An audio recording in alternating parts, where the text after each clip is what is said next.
ദൈവവേദന എപ്പോഴും നീ ശ്രദ്ധിക്കേണ്ടത്, ദൈവം നിന്നെ ഓൺ ചെയ്യണം. അതാണ് ഇതിൻ്റെ അകത്ത് മെയിൻ. ഞാൻ ഇടയ്ക്ക് നമ്മുടെ ക്ലിൻ്റൺ അച്ഛനോട് പറയണ ഇതാണ്. ഞങ്ങൾ ആ ഭക്ഷണം കഴിച്ചുകൊണ്ടിരിക്കുമ്പോഴൊക്കെ ഇത് ഈശോൻ്റെ കാര്യങ്ങളൊക്കെയാണ് പലപ്പോഴും പറയണത്. അപ്പോൾ ഞാൻ പറയും, ദൈവം നമ്മളെ ഓൺ ചെയ്യണം എന്ന് വെച്ച് കഴിഞ്ഞാൽ അത് ഞാൻ ഉണ്ടാക്കി പറഞ്ഞില്ല. ബൈബിൾ മുഴുവനും പരിശോധിക്കുമ്പോൾ നമുക്ക് മനസ്സിലാകുന്ന ഒരു സത്യമാണ്. ഈശോയ്ക്ക് തന്നെ നല്ല പവർഫുൾ കോൺഷ്യസ് ആയിരുന്നു. ഈശോ പറയവേ, പിതാവായ ദൈവം എന്നിൽ അംഗീകാര മുദ്ര ചാർത്തിയിരിക്കുന്നു. Take the word of God. ശ്രദ്ധിക്കട്ടെ. ഹല്ലേലൂയ, ഹല്ലേലൂയ, ഹല്ലേലൂയ, ഹല്ലേലൂയ, ഹല്ലേലൂയ. യേശുവേ നന്ദി. ഹല്ലേലൂയ, ഹല്ലേലൂയ, ഹല്ലേലൂയ. യേശുവേ ആരാധന, ആരാധന, ആരാധന, ആരാധന. യേശുവേ മഹത്വം, മഹത്വം, മഹത്വം. ഹല്ലേലൂയ, ഹല്ലേലൂയ, ഹല്ലേലൂയ, ഹല്ലേലൂയ. ആരാധന ജീവന്റെ തിരുഭോജ്യമേ, ആരാധന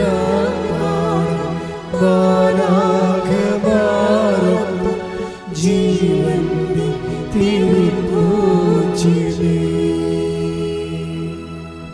യോഹന്നാൻ 6:27. യോഹന്നാൻ 6:27. നശ്വരമായ അപ്പത്തിനു വേണ്ടി അധ്വാനിക്കാതെ മനുഷ്യപുത്രൻ തരുന്ന നിത്യജീവന്റെ അനശ്വരമായ അപ്പത്തിനു വേണ്ടി അധ്വാനിക്കുവിൻ. എന്തെന്നാൽ പിതാവായ ദൈവം അവൻ്റെ മേൽ അംഗീകാര മുദ്ര വച്ചിരിക്കുന്നു. Praise the Lord. അതായത് പിതാവായ ദൈവം ഈശോൻ്റെ മേലെ ഒരു ഒഫീഷ്യൽ സീൽ ചെയ്തിരിക്കുകയാണ്, അംഗീകാര മുദ്ര. എന്താണ്? ഈ അപ്പം ഭക്ഷിക്കുന്നവൻ നിത്യം ജീവിക്കും. Praise the Lord. അപ്പം നിത്യജീവന് വേണ്ടിയും സ്വർഗത്തിന് വേണ്ടിയും ഈശോനെ ബ്രാൻഡ് ചെയ്ത് സീൽ ചെയ്തിരിക്കുകയാണ്. ഇതുപോലൊരു സീലിംഗ് നമ്മുടെ ആധ്യാത്മിക ജീവിതത്തിന് കിട്ടിയാലേ കാര്യങ്ങൾ എളുപ്പമാകും. ഒപ്പിട്ട മതം സീല് ചെയ്യണം. ഇപ്പം ചില ആൾക്കാർക്ക് ഞാൻ ജ്ഞാനസ്ഥാന സർട്ടിഫിക്കറ്റ് കൊടുക്കുമ്പോഴല്ല, ഞാൻ ധൃതിക്ക് ആൾക്കാരെല്ലാം എപ്പോഴും മേടയിലൊക്കെ ഇരിക്കുമ്പോൾ ഇടിയാണല്ല, പല പല വിഷയങ്ങൾക്ക് വേണ്ടി വന്നിരിക്കുന്ന സമയത്ത് ചിലപ്പോൾ ഒപ്പിടും, സീൽ ചെയ്യാൻ മറന്നു പോകും. അപ്പോൾ ചിലർക്ക് അത് ഓഫീസിൽ കൊണ്ടുപോയി കൊടുത്തിട്ട് റിജക്റ്റ് ആകുമ്പോൾ തിരിച്ചു വരും, എൻ്റെ അച്ഛ ഇതിന് സീലില്ലെന്ന് പറയണമെന്ന് പറഞ്ഞുകൊണ്ട് പിന്നെ നമ്മൾ സീല് ചെയ്ത് കൊടുക്കും. അപ്പോൾ ഒപ്പേ നിൽക്കത്തില്ലെന്ന് അർത്ഥം. ഒപ്പേ നിൽക്കത്തില്ല, സീലിങ് വേണം. ഇപ്പം നിങ്ങളെ ന്യായസ്ഥാനപ്പെട്ടു, അല്ലെങ്കിൽ നിങ്ങൾക്ക് വിശ്വാസമുണ്ട്, അത് ഒരു ഒപ്പാണ്. സീല് വേറെയാണ്. സീല് ദൈവത്തിന് നിങ്ങളെ വിശ്വസിക്കാൻ പറ്റണം, അതാണ് പ്രശ്നം. നിങ്ങളെ വിശ്വസിക്കണത് ഒരു ഒപ്പാണത്. ദൈവത്തിന് നിങ്ങളെ വിശ്വസിക്കാൻ പറ്റണത് ഒരു സീലാണ്. അതാണ് അംഗീകാരം എന്ന് പറയുന്നത്. അപ്പോൾ ദൈവത്തിൻ്റെ മുമ്പിൽ അങ്ങനെ വിശ്വസിക്കാൻ പറ്റും എന്ന് ദൈവത്തിന് തോന്നിയാൽ പിന്നെ ഇത്രയും ലാഗിങ് ഒന്നുമില്ല. ഉടമ്പടിയുടെ സ്പീഡ് റെഗുലേറ്റ് ചെയ്തിരിക്കുന്നത് ദൈവത്തിന് നിങ്ങളിലുള്ള വിശ്വാസം വർദ്ധിക്കുന്നിടത്ത് വെച്ചാണ്.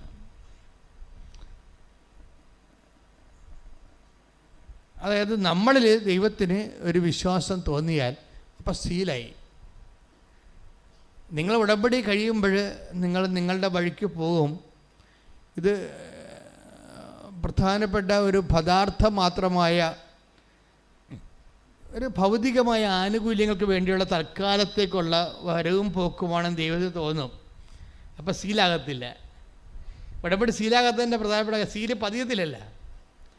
ചിലയിടത്ത് മഷി കുറഞ്ഞു പോകണ കാരണം സീല് പതിയത്തില്ല. എന്താ കാരണം? ദൈവത്തിന് നിങ്ങളെ കാണുമ്പോൾ തന്നെ അറിയാൻ പറ്റും. എന്തറിയാൻ പറ്റും? ഇത് തൽക്കാലത്തേക്ക് ജോലി കിട്ടാൻ വേണ്ടിയുള്ള വരവും പോക്കുമാണ്. അത് കഴിയുമ്പോൾ നിങ്ങൾ നിങ്ങളുടെ വഴിക്ക് പോകും. പിന്നെ ദൈവവും ഇല്ല, ആരുമില്ല. അത് അറിയാം. അപ്പം സീല് പതിയത്തില്ല. അങ്ങനെയാണ് നോക്കണം. ഞാൻ നിങ്ങളെ വഴക്ക് പറയുകയോ ആക്ഷേപിക്കുകയൊന്നുമല്ല. നിങ്ങൾക്ക് എത്രയും വേഗം ഇത് കൺകറൻ്റ് ആകാൻ വേണ്ടി നിങ്ങൾക്ക് ഒരു ഉപായം പറഞ്ഞു തരികയാണ്. ഞാൻ നിങ്ങളെ കുറ്റപ്പെടുത്തുകയില്ല. ഒരു ഉപായം പറഞ്ഞു, ഇൻ കേസ് ഒരു പദാർത്ഥം മാത്രമായിട്ടുള്ള പ്രസക്തി മാത്രമേ ഉള്ളൂ എന്ന് ചിന്തിക്കണം. പദാർത്ഥം മാത്രമായിട്ടാണോ ഞാൻ ദൈവത്തെ സമീപിക്കുന്നത്? ഈ പദാർത്ഥം മാത്രമായിട്ടൊക്കെ ചിന്തിക്കണമെന്ന് പറയുന്നത് എന്തോ ഒരു പരിമിതിയാണെന്നറിയാമോ? അച്ഛൻ ഇന്ന് സുവിശേഷം പ്രസംഗിച്ചപ്പോൾ പിശാച് കർത്താവിനോട് പറഞ്ഞില്ലേ ഈ കല്ലുകളോട്, അതിനെക്കുറിച്ച് അച്ഛൻ പ്രസംഗത്തിൽ സൂചിപ്പിച്ചായിരുന്നു. അപ്പോൾ ഞാൻ അവിടെ ഇരുന്ന് ചിരിക്കുകയായിരുന്നു. എന്താ തിരിച്ചെന്ന് വെച്ചാൽ പിശാചിൻ്റെ സങ്കല്പ ദാരിദ്ര്യം കണ്ടില്ലേ? പിശാചിന് മാക്സിമം സങ്കല്പിക്കാൻ പറ്റുന്നത് വിശന്നാൽ ഒരു കല്ലെടുത്ത് അത് അപ്പമാക്കാൻ പറ്റുമോ എന്നുള്ള ചിന്തിക്കുക. വളരെ വളരെ ചൈൽഡിഷായിപ്പോയി ശരിക്കും പറഞ്ഞാൽ. ഈ ജഗതി ഏതൊരു സിനിമയിൽ പറഞ്ഞ പോലെ ഈ കായലെല്ലാം മാറിയെങ്കിൽ അതിനകത്തുള്ള മീനെല്ലാം വറുത്ത മീനായിരുന്നെങ്കിൽ എന്ന് ചിന്തിക്കണ പോലെ പോയി പിശാച് ചിന്തിച്ചത്.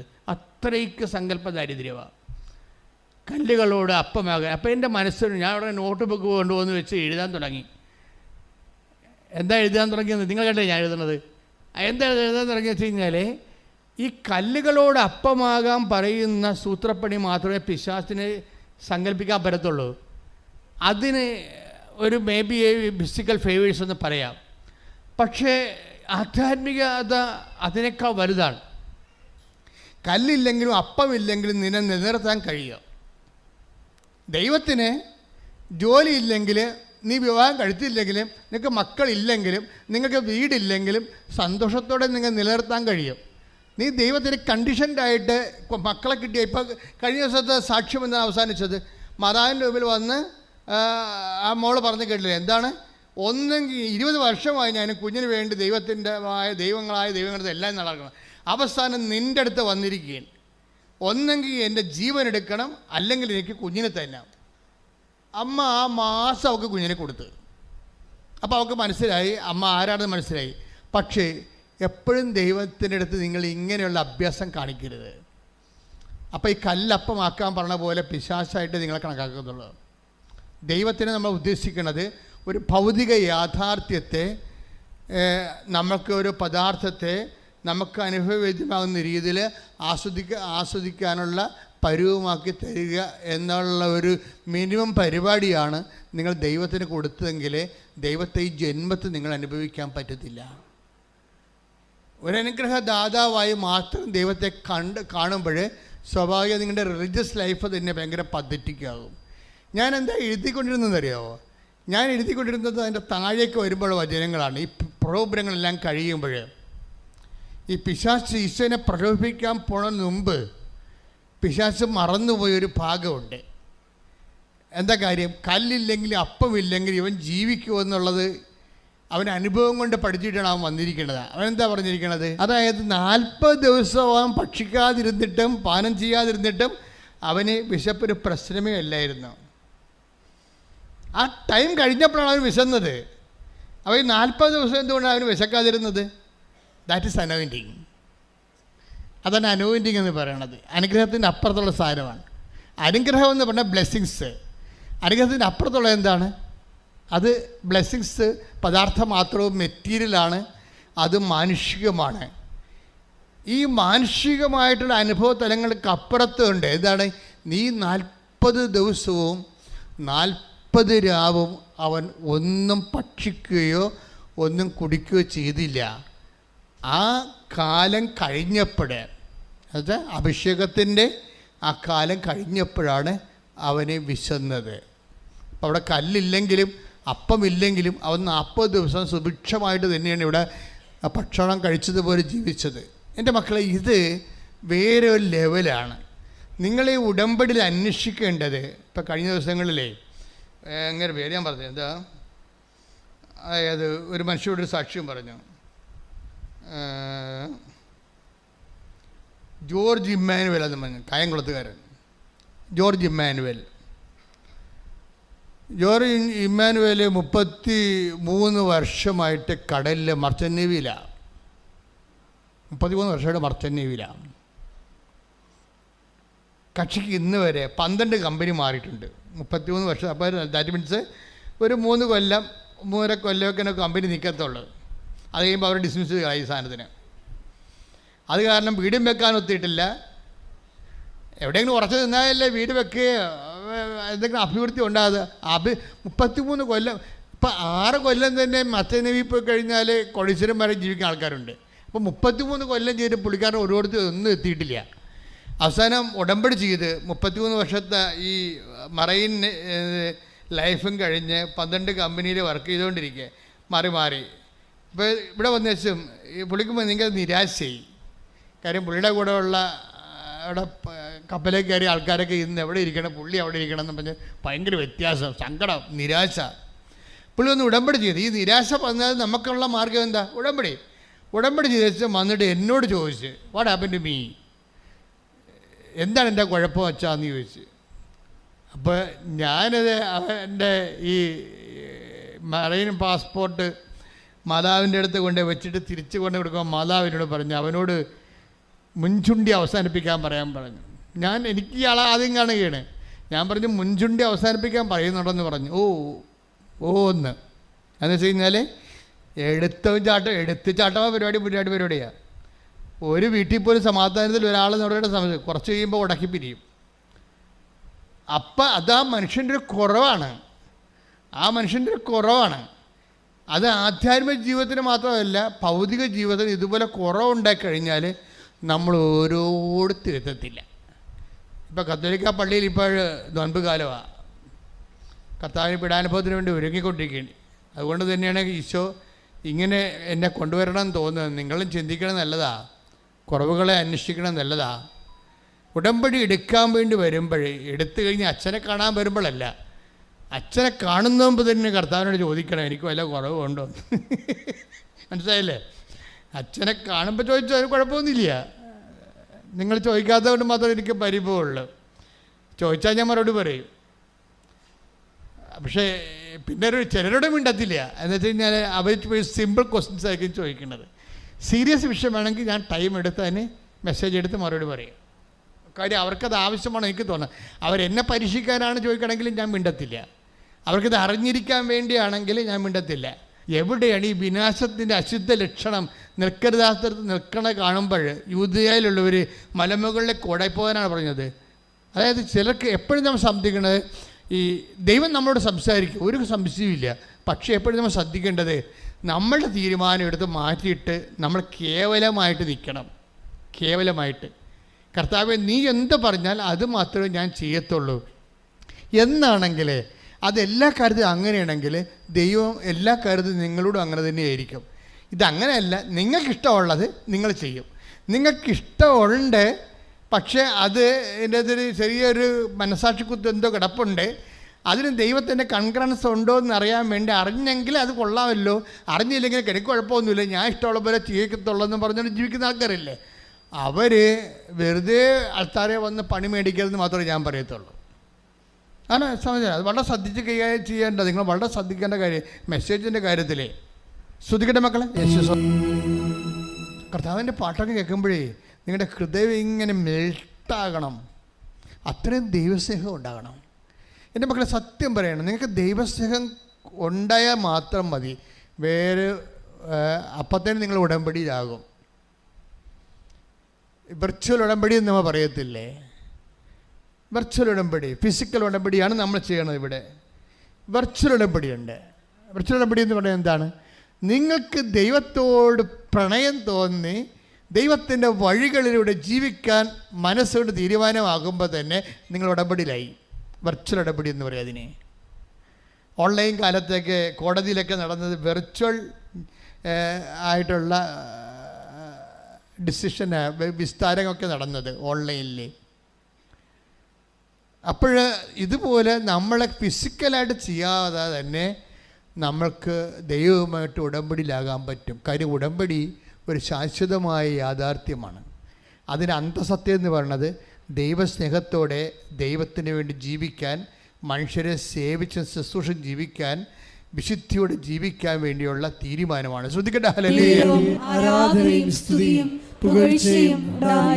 പക്ഷേ ഈ വിർച്വൽ ഉടമ്പടിക്ക് ഒരു കുഴപ്പമുണ്ട്. നമ്മളതിനെ പദാർത്ഥമാത ഫിസിക്കൽ ഉടമ്പടിയായിട്ട് എന്തുകൊണ്ടാണ് കൺവേർട്ട് ചെയ്യണത്?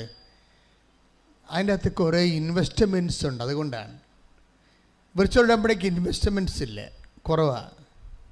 കാര്യം നിങ്ങൾ ഇത് ചെയ്തിരിക്കണത് ഡു യു മീൻ ഇറ്റ്, നിങ്ങളത് ഉദ്ദേശിക്കുന്നുണ്ടോ എന്ന് ദൈവത്തിന് തോന്നണം. നിങ്ങൾ അതായത് ഒരാൾക്ക് വിർച്വൽ ഉടമ്പടി ചെയ്ത് ദൈവവുമായിട്ട് അനുഗ്രഹങ്ങൾ കൈപ്പറ്റുന്നതിന് പരിമിതികളുണ്ട്. അതിൻ്റെ കാരണം വെച്ച് കഴിഞ്ഞാൽ അതിൻ്റെ അകത്ത് കമ്പൽസറി ആയിട്ടുള്ള മെഷീനറി മെഷേഴ്സ് ഇല്ല. ഈ ഉടമ്പടി ഫിസിക്കൽ ഉടമ്പടി മാത്രമേ കമ്പൽസറി ഫിസിക്കൽ മെഷീനറി മെഷേഴ്സ് ഉള്ളത്. എന്തൊക്കെയാണുള്ളത്? നിങ്ങൾ രോഗികളെ പോയി കാണണം, ഇല്ലേ? അവന് ബൈബിള് വായിക്കണം, ദൈവസ്നേഹത്തോടെ വായിക്കണം. പിന്നെ നിങ്ങളുടെ അധ്വാന ബലം പാവത്തുങ്ങളുമായിട്ട് പങ്കുവെക്കണം. ഈ പങ്കുവെപ്പിൻ്റെ ഒരു വലിയ മഹോത്സവമാണ് ഇപ്പം നടക്കുന്നത്. ഒരു മാസം 10,000-15,000 പേർ ഉടമ്പടി എടുക്കുമെങ്കിൽ ഈ 15,000 പേരും തങ്ങളുടെ സമ്പത്തുകൾ ഇല്ലാത്തവരുമായിട്ട് പങ്കുവെക്കുന്നുണ്ട്. അത്രയും മനുഷ്യർ തന്നെ ഭക്ഷണം പങ്കുവെക്കുന്നു, വസ്ത്രം പങ്കുവെക്കുന്നു, പണം പങ്കുവെക്കുന്നു, പഠനങ്ങൾ പങ്കുവെക്കുന്നു. അങ്ങനെ പങ്കുവെപ്പിൻ്റെ വലിയൊരു ലോകം. ഇതെല്ലാം നമ്മൾ മുദ്രയായിട്ട് മാറുകയാണ്. അപ്പോൾ ദൈവത്തിന് അറിയാം നമ്മൾ സീരിയസ് ആണെന്നറിയാം. ദൈവത്തിന് വിർച്വൽ ഉടമ്പടി ദൈവം നമ്മൾ സീരിയസ് ആണെന്ന് അറിയത്തില്ല. അത് നിങ്ങളങ്ങനെ ആന്തരികം എടുക്കുന്ന മാനസികമായൊരു തീരുമാനമല്ലേ. അത് മനസ്സമ്മതം പോലെ വരും, കല്യാണമല്ല. പക്ഷെ ഇവിടെ ആകുമ്പോൾ അതൊരു ഫിസിക്കൽ അഫെയറായിട്ട് മാറുകയാണ്. തീർത്ഥാടന ഉടമ്പടിയിൽ അതൊരു ഫിസിക്കൽ അഫെയറായിട്ട് മാറും. നിങ്ങളത് വീട്ടിൽ പോയി കഴിയുമ്പോഴും ഉടമ്പടി തന്നെയാണ് ജീവിക്കണത്. അപ്പോൾ ദൈവത്തെ മനസ്സിലാകും നിങ്ങൾ ആത്മാർത്ഥതയോടെയാണ് ചെയ്യണത്. നിങ്ങളുടെ വിഷയത്തെക്കാൾ ദൈവത്തിൻ്റെ വചനം നടപ്പിൽ വരുത്തുന്നതിന് എപ്പോഴാണ് നിങ്ങൾക്കൊരു മുൻതൂക്കം കിട്ടുന്നത്, അപ്പം മുതൽ ഉടമ്പടി ആളി കത്താൻ തുടങ്ങും. ഇപ്പം ചില ആൾക്കാർ പാവത്തുങ്ങൾക്ക് ആശുപത്രി കൊണ്ടുപോയി മരുന്നിന് അവരുടെ ബില്ലിൻ്റെ പൈസ അടക്കണം എന്ന് വെച്ചാൽ അങ്ങനെ അടക്കും. മറ്റൊക്കെ ആശുപത്രിയിലുള്ള കെയർ ടേക്കേഴ്സിന് ബൈസ്റ്റാൻഡേഴ്സിനൊക്കെ ഭക്ഷണം മേടിച്ച് കൊടുക്കണം,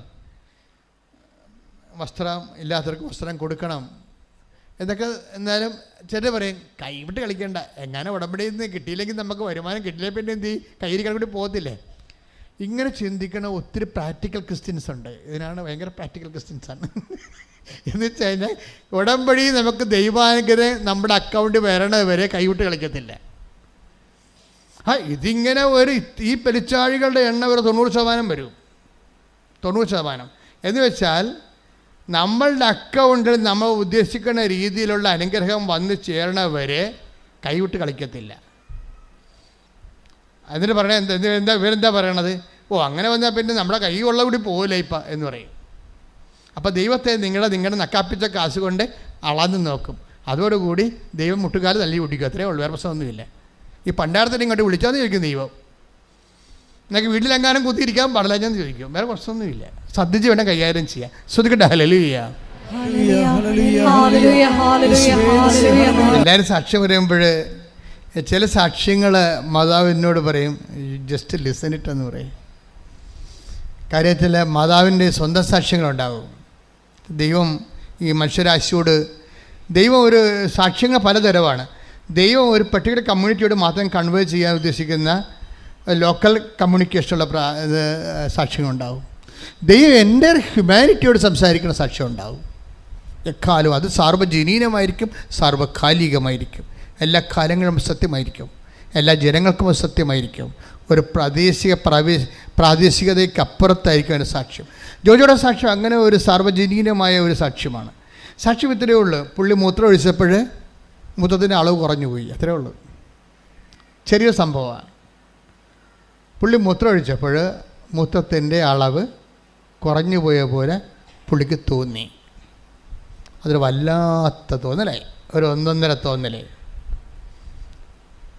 അതെന്താണെന്ന് പറയുക, അങ്ങനെയുടെ സാക്ഷ്യം തുടങ്ങണത് നമ്മൾ ശ്രദ്ധിക്കണം. അയാൾ അങ്ങനെ പറയണത്, ഞാൻ 25 വർഷമായി UK സെറ്റിൽഡാണ് എൻ്റെ ഭാര്യയുമായിട്ട്. എൻ്റെ മക്കളും 2 പേരും അവിടെ ജനിച്ചവരാണ്. അവർക്ക് കല്യാണം കഴിച്ചു, അവർക്ക് ജോലിയുണ്ട്. എൻ്റെ മക്കൾക്ക് ജോലിയുണ്ട്, എനിക്കിപ്പോഴും ജോലിയുണ്ട്, എൻ്റെ ഭാര്യയ്ക്ക് ജോലിയുണ്ട്. ഞങ്ങൾക്ക് പണത്തിന് ഒരു കുറവുമില്ല. അതുകൊണ്ട് തന്നെ ഞങ്ങൾ വളരെ സന്തോഷമായ രീതിയിൽ ആണ് അവിടെ ജീവിച്ചത്. അപ്പോൾ നോക്കിയ ഒരു മനുഷ്യന് വീടിന് വീട്, മേൽത്തരം ഭയം പറയുന്നുണ്ട്, മേൽത്തരം ഭവനങ്ങൾ, മേൽത്തരം വാഹനങ്ങൾ. ഓരോ സമയത്തും അതാ സമയത്ത് കമ്പനി ഇറങ്ങുമ്പോൾ ആൾക്കാർക്ക് അങ്ങനെയാണല്ല, ഈ കുറേ പണമായി കഴിഞ്ഞാൽ പിന്നീട് അവർ അവരുടെ റാങ്ക് അനുസരിച്ചിട്ട് അവരെക്കാൾ മെച്ചമായ ജീവിതം ആരാണ് ജീവിക്കണം എന്ന് നോക്കിയിട്ട് അവരുപയോഗിക്കുന്ന ബ്രാൻഡുകൾ ഉപയോഗിച്ചുകൊണ്ട് അവരുടെ ഒപ്പം അപ്ഡേറ്റ് ചെയ്യും. മനുഷ്യന് ഇങ്ങനെയുള്ള ഒരു സംഭവമുണ്ട്. എന്നുവെച്ചാൽ നമ്മളെക്കാൾ മെച്ചമായിട്ടുള്ള ആരാണ് ജീവിക്കണത് നോക്കിയിട്ട് നമ്മളൊരിക്കലും താഴേക്ക് നോക്കും. നമ്മൾ അനിയൻ ചിലപ്പോഴും ഇപ്പോഴും പശുവിനെയും വളർത്തി നടക്കണുണ്ടാവും, അവർ നോക്കത്തില്ല, അവർ തിരക്കത്തില്ല. ഭാര്യയുടെ ആങ്ങളമാരെങ്ങനെ ജീവിക്കണമെന്ന് നോക്കും. അതാണ് പ്രശ്നം. സ്വന്തം കൂടപ്പുറപ്പ് എങ്ങനെ ജീവിക്കണം എന്നല്ല നോക്കണത്, ഭാര്യയുടെ ആങ്ങളമാർ. ഇപ്പോൾ അളിയനെ എങ്ങനെ കവച്ച് വെക്കാൻ പറ്റും, അതാണ്. എന്നിട്ട് ഭാര്യയുമായിട്ട് വഴക്കിടുമ്പോൾ അളിയൻ്റെ പേരാണ് പറയണത്. അപ്പോൾ നിങ്ങൾക്ക് എന്നതിൻ്റെ കേടാണ്, എപ്പോഴും എൻ്റെ ആങ്ങളെ മേശക്കൾ കയറണം എന്തിനാണ് എന്ന് ചോദിക്കും. എന്നുവെച്ചാൽ ഭാര്യയുടെ മുമ്പിൽ പുള്ളിക്ക് ഞാൻ ജോജിയുടെ കാര്യമല്ല പറയണത്, ഞാൻ പൊതുവായിട്ട് പറയണം കേട്ടോ, ആമഷ അതൊന്നും പറഞ്ഞിട്ടില്ല. അതായത് മനുഷ്യന്മാരുടെ ഉള്ളിലുള്ള ചില ഉടമ്പടി വിരുദ്ധമായ വിചാരങ്ങളെ വിചാരണ ചെയ്യാതെ നമുക്ക് മുന്നോട്ട് പോകാൻ പറ്റത്തില്ല. കാര്യം ഇത് നിങ്ങൾ പറയുന്ന കൂട്ട് പ്രാർത്ഥനീയ രൂപങ്ങളല്ല ഈ സംഭവം. ഇത് വളരെ സൂക്ഷിച്ച് തന്ത്രപരമായിട്ട് ആണ് ഇതിനെ സമീപിക്കേണ്ടത്. ഇങ്ങനെ ഒരു ട്രേസ്, ഇപ്പം നിങ്ങളുടെ അളിയനുമായിട്ട് കോമ്പറ്റീഷനാണ്, അളിയൻ ഉപയോഗിക്കുന്ന വണ്ടി ഏതാണെന്ന് നോക്കിയിട്ട് ആ വണ്ടി ഞാൻ വാങ്ങിക്കണം, അപ്പം മാത്രമേ, അല്ലെങ്കിൽ അതിനേക്കാൾ മെച്ചമായ കുറച്ചുകൂടി ഫുൾ ഓപ്ഷനുള്ളൊരു വണ്ടി വാങ്ങിച്ചു കഴിയുമ്പോൾ അത് ഡ്രൈവ് ചെയ്തുകൊണ്ട് ഞാൻ ഭാര്യയുടെ അടുത്ത് കറങ്ങി തിരിഞ്ഞ് വരുമ്പോൾ ഇവളുടെ മുമ്പിൽ ഞാൻ കുറച്ചുകൂടി ഉയർന്നൊരാളാകും. അപ്പോൾ നിൻ്റെ അളിയനെ ഞാൻ വെട്ടി എന്നാണ് പറയുന്നത്. ഇപ്പോഴും രാജാക്കന്മാർ യുദ്ധം ചെയ്യുന്നുണ്ട് കുടുംബത്തിൽ, അളിയന്മാരുമായിട്ടാണ് മാത്രമേ ഉള്ളൂ, വേറെ പ്രശ്നമൊന്നുമില്ല. മനുഷ്യന്മാരൊന്നും മാറിയിട്ടില്ല. മനുഷ്യന്മാരൊക്കെ ജോലി കിട്ടാൻ വേണ്ടിയും ഉയർന്ന ശമ്പളം മേടിക്കാൻ വേണ്ടിയും കുറേ ലോകത്തിൻ്റെ വിദ്യാഭ്യാസം കിട്ടിയെന്നല്ലാതെ ബേസിക്കായിട്ട് വലിയ മാറ്റമൊന്നുമില്ല. പഴയ സ്വഭാവം തന്നെ ഇപ്പോഴും ഉള്ളത്, പഴയ സ്വഭാവം തന്നെ. ഈ സ്വഭാവം വെച്ചുകൊണ്ട് ദൈവത്തിൻ്റെ അടുത്ത് വന്ന ഉടമ്പടി വർക്കൗട്ട് ചെയ്യത്തില്ല. That's my point. അപ്പോൾ നമുക്ക് ഒന്നിലും ഇപ്പം നിങ്ങളൊക്കെ ഓരോരോ ആനുകൂല്യങ്ങൾ ദൈവത്തോട് ചോദിക്കുമ്പോൾ ദൈവത്തിന് അറിയാം എന്തിനാണിത്. നാട്ടുകാരുമായിട്ട് ബോൾത്ത ഉണ്ടാക്കാനാണോ, നാട്ടുകാരുടെ മുമ്പിൽ ആൾ കളിക്കാൻ വേണ്ടിയാണോ ഇപ്പം ഈ അഭ്യാസം കാണിക്കണത് എന്ന് ചോദിക്കാൻ ദൈവം ചോദിച്ചാൽ പറയണം അങ്ങനെയല്ല, ഇപ്പം ജീവിക്കാൻ വേണ്ടിയാണെന്ന് പറയണം. മനസ്സിലായില്ലേ? അല്ലെ നിങ്ങളുടെ ഉള്ളിലിരിപ്പ് ഒക്കെ എപ്പോഴും ഇപ്പം ഇങ്ങനെ സ്കാനിങ്, ഓട്ടോമാറ്റിക് സ്കാനിങ് നടക്കൊണ്ടിരിക്കുകയല്ലേ. ദൈവം മിക്കവാറും ചെയ്യണ പെറ്റ് സ്കാനിങ് ആയിരിക്കും മിക്കവാറും ചെയ്യണത്. കോശങ്ങളിൽ പോലും ഡാമേജ് ഉണ്ടെങ്കിൽ ദൈവം പറയും നിൻ്റെ കോശം മൊത്തം ഡാമേജ് ആണെന്ന് പറയും. ഇതൊക്കെ ഈ പെറ്റ് സ്കാനൊക്കെ ഇപ്പോഴല്ലേ ഈ മൈക്രോ മെഡിസിനൊക്കെ കണ്ടുപിടിച്ചത്. എത്രയോ വർഷം മുമ്പ് ദൈവത്തിൻ്റെ കയ്യിൽ ഈ പെറ്റ് സ്കാനുണ്ട്. നിൻ്റെ ആത്മാവിൻ്റെ കോശങ്ങൾ വരെ എന്തുമാത്രം ഡാമേജ് ആയിട്ടുണ്ടെന്ന് ദൈവം പറയും. അതുകൊണ്ടാണ് ഉടമ്പടി താമസിക്കുന്നത്. പ്രാർത്ഥിക്കുക, കർത്താവായ ദൈവമേ, കർത്താവായ ദൈവമേ, നിന്റെ കൃപയുടെ ആഗിരണം ചെയ്യാൻ തക്കവിധം എന്റെ ആത്മാവിന്റെ കോശങ്ങളെ അഭിഷേകസിദ്ധമാക്കണമേ. ഈ ജോലിയെ പോലെ ഒരാളായി മാറുക. നിങ്ങൾക്ക് ജോലിയുണ്ട്, ഭർത്താവിന് ജോലിയുണ്ട്, ഭാര്യയ്ക്ക് ജോലിയുണ്ട്, മക്കൾക്ക് ജോലിയുണ്ട്, മരുമക്കൾക്ക് ജോലിയുണ്ട്. ഒന്നിനും കുറവില്ലാത്ത മേൽത്തരം വീട്, മേൽത്തരം വാഹനം, മേൽത്തരം ജീവിതം. ഇത്രയും മേൽത്തരം ജീവിതമാണെങ്കിൽ ഈ മനുഷ്യൻ്റെ ഉള്ളിൽ ഇപ്പോഴും ഒരു ചെറിയ ഒരു എന്താണ് ഈ ഇൻഗാസൊക്കെ, ഈ എസ്കിമോയൊക്കെ താമസിക്കുന്ന സ്ഥലത്ത് അവർ മഞ്ഞിൻ്റെ അകത്ത് ഉള്ള വീട്ടിൻ്റെ അകത്തൊരു ചെറിയൊരു വിളക്ക് കത്തിച്ച് വെക്കും, ഈൽ വിളക്കുകൾ. അതുപോലെ ഒരു വിളക്ക് ഈ മനുഷ്യൻ്റെ ഉള്ളിലുണ്ട്. പണ്ട് എവിടെയോ കുടുംബത്തിൽ ജീവിച്ച കാലത്ത് കിട്ടിയ ഇത്തിരി വിശ്വാസം, അതൊരു ഈലി വിളക്ക് പോലെ ഇതിൻ്റെ അകത്ത് കത്തുകയാണ് ഈ മനുഷ്യൻ്റെ ജീവിതത്തിലെ. ദൈവത്തിൻ്റെ ഒരു കൈവെപ്പ് പോലെ ഈ മനുഷ്യൻ്റെ ഉള്ളിൽ വിശ്വാസം. അങ്ങനെ പറഞ്ഞാൽ ഞാനിപ്പോഴും പള്ളിയിൽ പോകുന്നുണ്ട്, അത് നാട്ടുകാരെ ബോധിപ്പിക്കാൻ വേണ്ടിയാണ്. ഞാൻ ദൈവത്തോട് അടുപ്പമുള്ള ആളാണെന്നും പിന്നെ വീട്ടുകാരെ കൊണ്ട് തലയിടിപ്പിക്കാതിരിക്കാൻ വേണ്ടി ഞാൻ ആൾക്കാരെ കാണിക്കാൻ വേണ്ടി പള്ളിയിൽ പോകുന്നുണ്ട്, കുർബാന സ്വീകരിക്കുന്നുണ്ട്. കർത്താവ് എൻ്റെ അടുത്ത് വരുന്നുണ്ടോ ഇല്ലയോ, ദാറ്റ് ഈസ് ഡിഫറെൻറ്റ് തിങ്. ആ മനുഷ്യൻ്റെ സാക്ഷ്യം നല്ല രസമാണ് കേൾക്കാൻ. ഞാൻ ഇപ്പോഴും കുർബാന സ്വീകരിക്കുന്നുണ്ട്, ഞാൻ ദേവാലയത്തിൽ പോകുന്നുണ്ട്.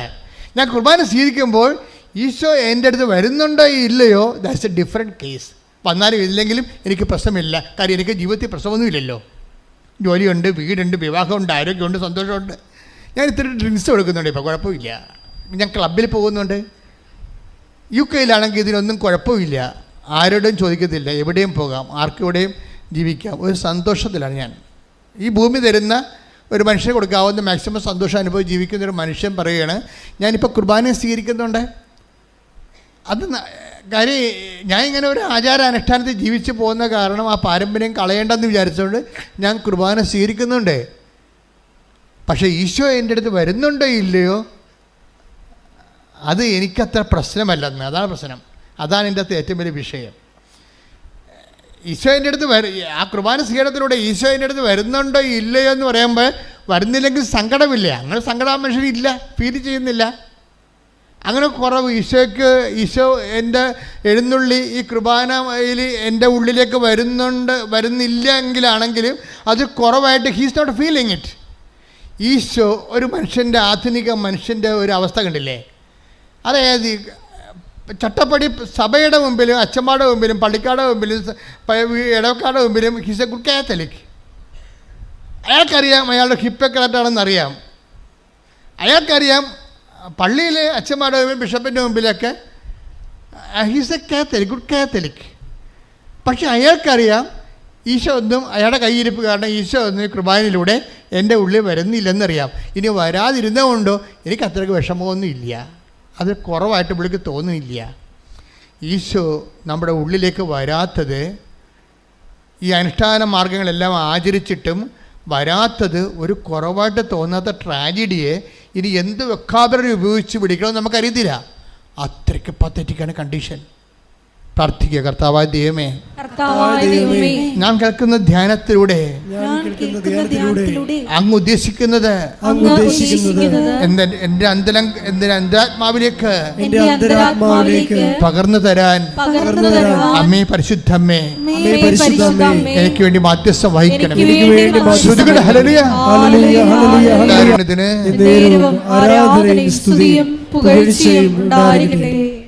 അപ്പോഴീ പെട്ടെന്ന് ഇതെല്ലാം ഒരു കുറവുമില്ലാത്തൊരു മനുഷ്യന് ഒരു സുപ്രഭാതത്തിൽ മൂത്രത്തിൽ കുറവ് വന്നു. അതാണ് ഒരു സ്റ്റോറി പോണ കണ്ടല്ലോ, സ്റ്റോറിയുടെ പോകണ്ടത്. നല്ലൊരു പ്രോസ്പെറസായിട്ട് മുന്നോട്ട് പോകുന്ന സ്റ്റോറി പെട്ടെന്ന് ഇങ്ങനെ ബെൻഡാണെന്ന് നോക്കിയേ. ഒരു കുറവുകളും ഇല്ലാത്തൊരു മനുഷ്യന് ഒരു സുപ്രഭാതത്തിൽ മൂത്രമൊഴിക്കുമ്പോൾ ഇത്തിരി കുറവ് വന്നു മൂത്രത്തിൽ. അപ്പം അതെന്താണെന്ന് നോക്കാൻ വേണ്ടി അദ്ദേഹം ഡോക്ടറിൻ്റെ അടുത്ത് ചെന്ന് അതെന്താണെന്ന് നോക്കിക്കഴിഞ്ഞപ്പോൾ അത് പോസ്റ്റേറ്റിൻ്റെ എന്തോ ഒരു സിസ്റ്റാണ്, അത് ക്യാൻസറസ് ആയിട്ട് ഡെവലപ്പ് ചെയ്യുകയാണ്. ഈ മനുഷ്യൻ അങ്ങ് ഉരുകിപ്പോയി. ഓക്കെ, ഒരു മനുഷ്യൻ പെട്ടെന്ന് ഉരുകണ കണ്ടില്ലേ, കല്ല് ഉരുകണ പോലെ ഇങ്ങനെ ഉരുകയാണ്. ഇനി എന്താണ്, ഇനി എൻ്റെ ദിവസങ്ങൾ ഇനി എത്രയാണ്? ഇങ്ങനെ പല ചിന്തകൾ കൊണ്ട് ഇത്രയും നാൾ ഞാൻ സമ്പാദിച്ചത് ഇനി എന്ത് ചെയ്യാനാണ്? ഇനി ആരുപയോഗിച്ചാലും ഞാൻ ഈ ലോകത്തുനിന്ന് പിരിയുകയല്ലേ? ഇങ്ങനെ പല പല ചിന്തകൾ പുള്ളിയുടെ ലൈഫ് തന്നെ ഇങ്ങനെ റെഡ്യൂസ് ഇൻറ്റു സീറോ, മൈനസിലേക്ക് കൊണ്ടുവരികയാണ്.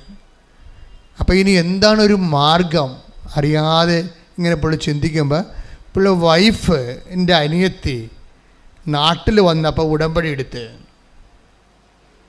വൈഫിൻ്റെ അനിയത്തി നാട്ടിൽ വന്നപ്പോൾ ഉടമ്പടി എടുത്ത് തിരിച്ചു വന്നപ്പോൾ പറഞ്ഞ്, ചേട്ടനോടവൻ ചേട്ടായി ഇത് ഞാൻ നാട്ടിൽ പോയപ്പോൾ ചേർത്തല പള്ളിയിൽ പോയി, ചേർത്തല പള്ളിയാണ് ചേർത്തല പള്ളിയിൽ പോയി മാതാവിൻ്റെ ഉടമ്പടി എടുത്താണ്. ചേട്ടായി ഈ പ്രാർത്ഥന മാത്രം പ്രാർത്ഥിച്ചാൽ മതി, ചേട്ടായി രക്ഷപ്പെടുമെന്ന് പറഞ്ഞ് ഒരു തിരിയും കൊടുത്ത്, ഒരു നീല തിരിയും കൊടുത്ത്, ഒരു പ്രത്യക്ഷീണ പ്രാർത്ഥനയും കൊടുത്ത്. പക്ഷേ ഈ പണ്ടുണ്ടായിരുന്നൊരു വിശ്വാസം ഉണ്ടല്ലോ അങ്ങേർക്ക്, അതിപ്പോൾ അങ്ങോട്ട് ആളിക്കത്താൻ തുടങ്ങി. പുള്ളിക്ക് ഭയങ്കര സങ്കടമായി. ദൈവമേ, നിന്നെ ഞാൻ മറന്ന് കുറേ നാൾ ജീവിച്ചില്ലേ, എല്ലാം നീയാണ് തന്നത്, പക്ഷേ നിന്നെപ്പോലും ഞാൻ മറക്കുന്നത്, നീ പോലും കുർബാനയിൽ എഴുന്നള്ളി എൻ്റെ ഉള്ളിലോട്ട് വന്നിട്ട് അത് വരത്തില്ലെന്ന്, കുർബാന മാത്രമാണ് വരണത്, ആ ഓസ്തിയപ്പം മാത്രമാണ് ഞാൻ കഴിക്കണത്, നീ എൻ്റെ കൂടെ വരുന്നില്ലെന്നൊക്കെ എനിക്കറിയാമായിരുന്നിട്ട് പോലും എനിക്കൊരു വിഷമം തോന്നാത്ത എത്രയോ ദിവസങ്ങളുണ്ടായിട്ടുണ്ട്. ഇപ്പോൾ ഞാൻ എല്ലാത്തിനും കൂടി ഞാൻ വിഷമിക്കുകയാണ്. നിൻ്റെ മുമ്പിൽ നിൽക്കാൻ പോലും എനിക്ക് നാണം തോന്നണേ, എന്നെ നീ ആ അന്ത്യനിമിഷം കൈവിട്ട് കളയരുതെന്നൊക്കെ പറഞ്ഞിട്ട് ഈ മനുഷ്യൻ ഈ പ്രത്യക്ഷീകരണ പ്രാർത്ഥന ചൊല്ലും. രാത്രിയും പകരും ഈ പ്രത്യക്ഷീകരണ പ്രാർത്ഥന ചൊല്ലും.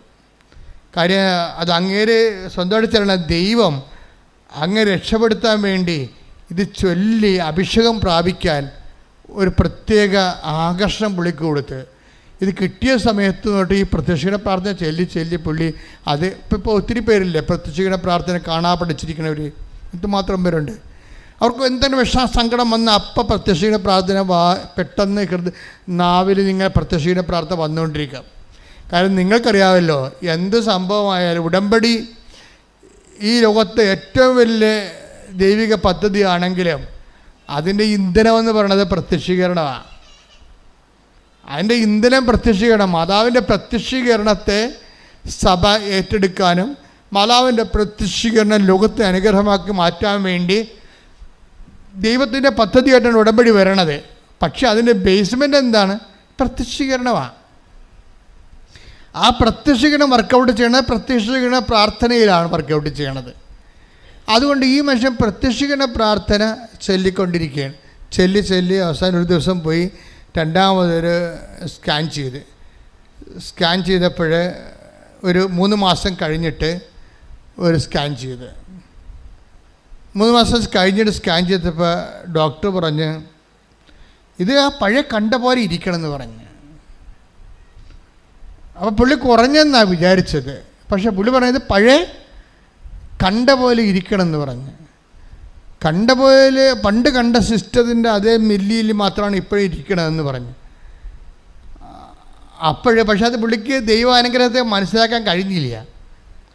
പിന്നെ വീട്ടിൽ വന്ന് പ്രാർത്ഥിച്ച് അവരോടൊക്കെ സംസാരിച്ച് കഴിഞ്ഞപ്പോൾ പറഞ്ഞു, ചേട്ടായി അത് നല്ല കാര്യമല്ലേ, ഈ ക്യാൻസറാണെങ്കിൽ ഗ്രോത്ത് ചെയ്യുമല്ലോ, ഇത് അറസ്റ്റായില്ല ചേട്ടായി എന്ന് പറഞ്ഞു.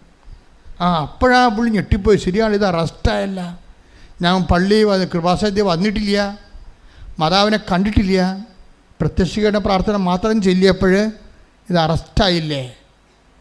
പിന്നെ പുള്ളിയുടെ ലൈഫ് മുഴുവനും നിങ്ങൾക്കറിയാമല്ലേ ഈ കുറവുകൾ നോക്കാൻ തുടങ്ങി പുള്ളി. ജീവിതത്തിൽ അദ്ദേഹത്തിൻ്റെ കുറവുകൾ, ദൈവം ബാക്കിയെല്ലാം ഇങ്ങനെ നിറവല്ലേ, പക്ഷേ ദൈവം ഏതെല്ലാം മേഖലകളിലില്ല എന്നുള്ള കുറവുകളെക്കുറിച്ച് പുള്ളി ചിന്തിക്കാനും ലൈഫ് ദാനധർമ്മത്തിലൂടെയും അതുപോലെ തന്നെ മറ്റുള്ളവരോട് ദേഷ്യമില്ലാതെ സ്നേഹത്തോടെ പെരുമാറി, ക്ഷമയോടെ പെരുമാറി, ചില ആൾക്കാരോട് മിണ്ടത്തേ ഇല്ലായിരുന്നു, അവരോടൊക്കെ അനുരഞ്ജനപ്പെടാൻ തുടങ്ങി. പുള്ളി കുറേ കറക്ഷനിലേക്ക് വന്നു.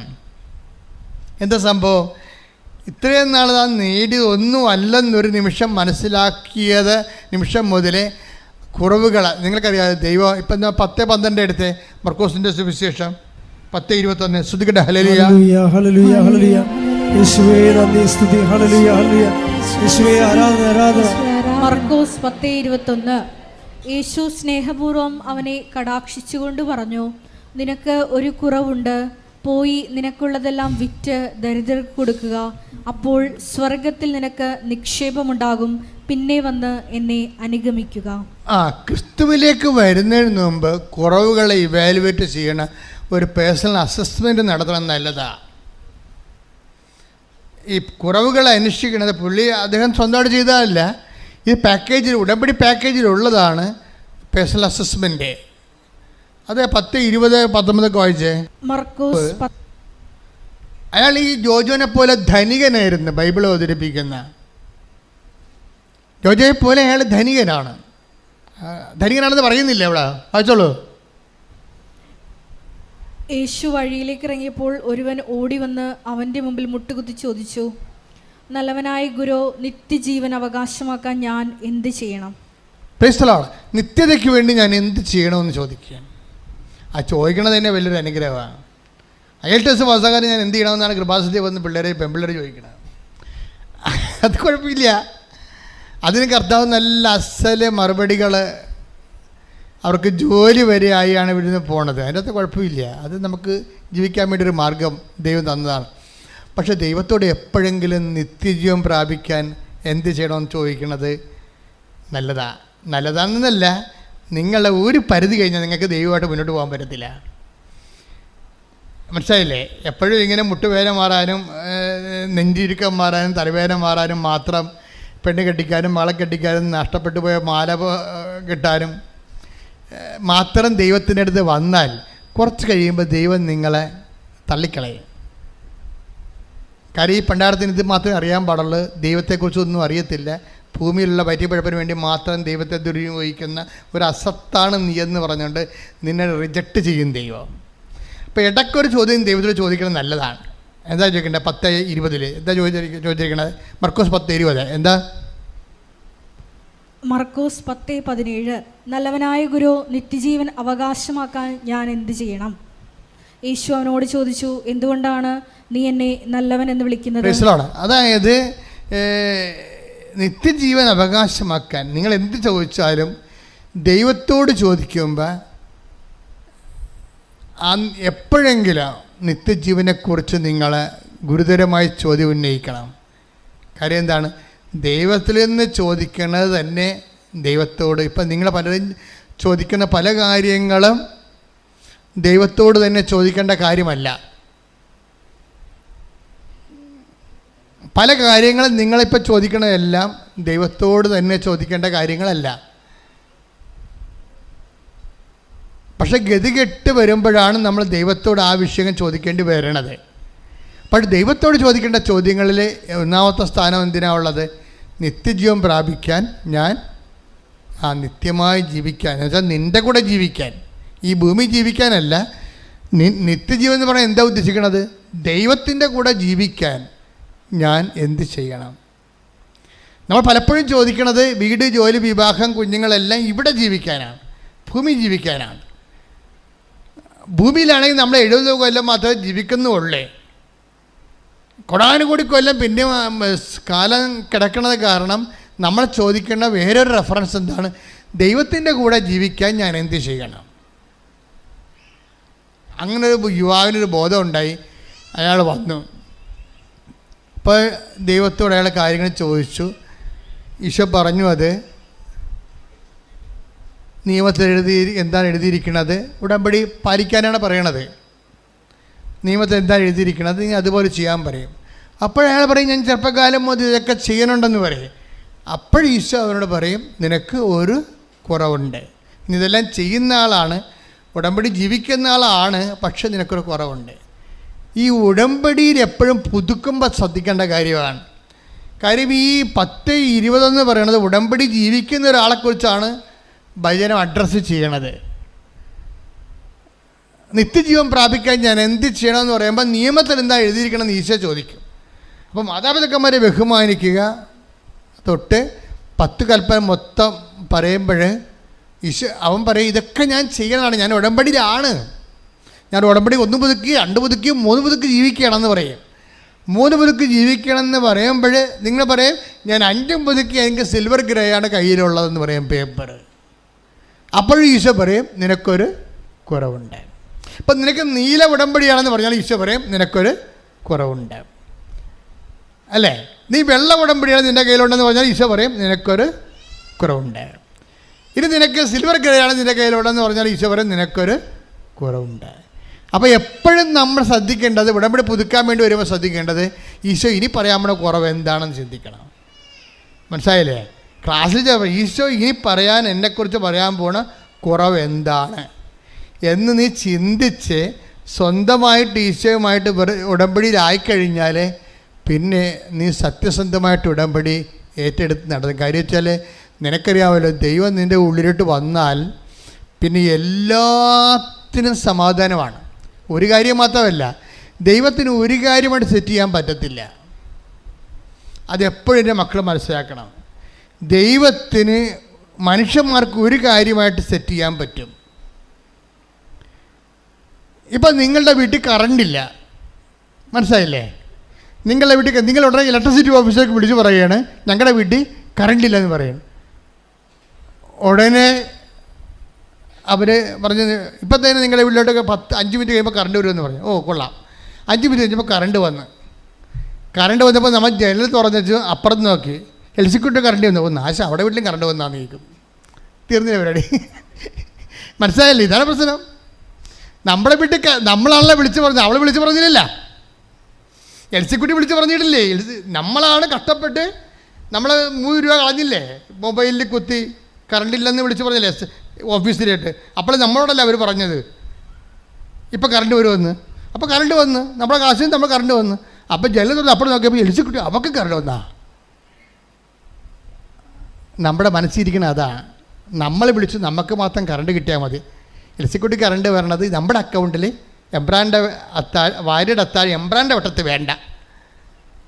ഇതാണ് കുറവെന്ന് പറയണത്. നമ്മൾ മാത്രം വെളിച്ചം കണ്ടാൽ മതി, മറ്റുള്ളവർ വെളിച്ചം കാണണ്ട. അത് നമ്മുടെ മൊബൈലിലെ കാശ് കൊണ്ട് കാണണ്ട എന്ന് ചിന്തിച്ചാൽ അത് കുറവായി മാറി. ഓരോ ഉടമ്പടി പുതുക്കലും ഈ കുറവുകൾ അന്വേഷിച്ചുകൊണ്ടിരിക്കണം. ശ്രദ്ധിക്കട്ടെ.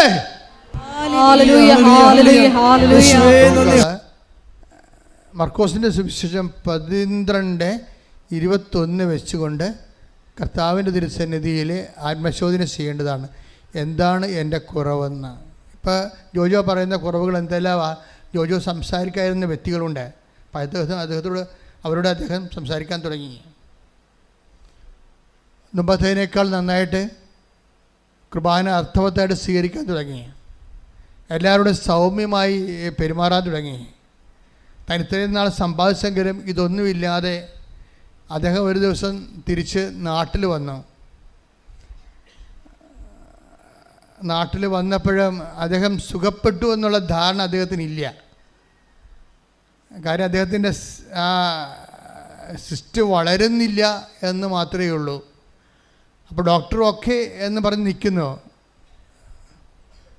പക്ഷെ അപ്പം നാട്ടിൽ വന്നിട്ട് രണ്ടാമത് ഇദ്ദേഹം ഇതിനു വേണ്ടി മാത്രം ഒന്ന് നാട്ടിൽ വന്നിട്ട് ഇവിടുത്തെ ഗംഗാധരൻ ഡോക്ടറിനെയൊക്കെ കണ്ടു.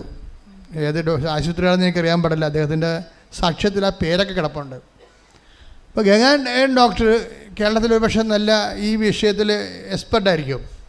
അപ്പോൾ അദ്ദേഹം പറഞ്ഞു, അദ്ദേഹം വീണ്ടും ഇത് സ്കാൻ ചെയ്ത് കഴിഞ്ഞപ്പോൾ പറഞ്ഞു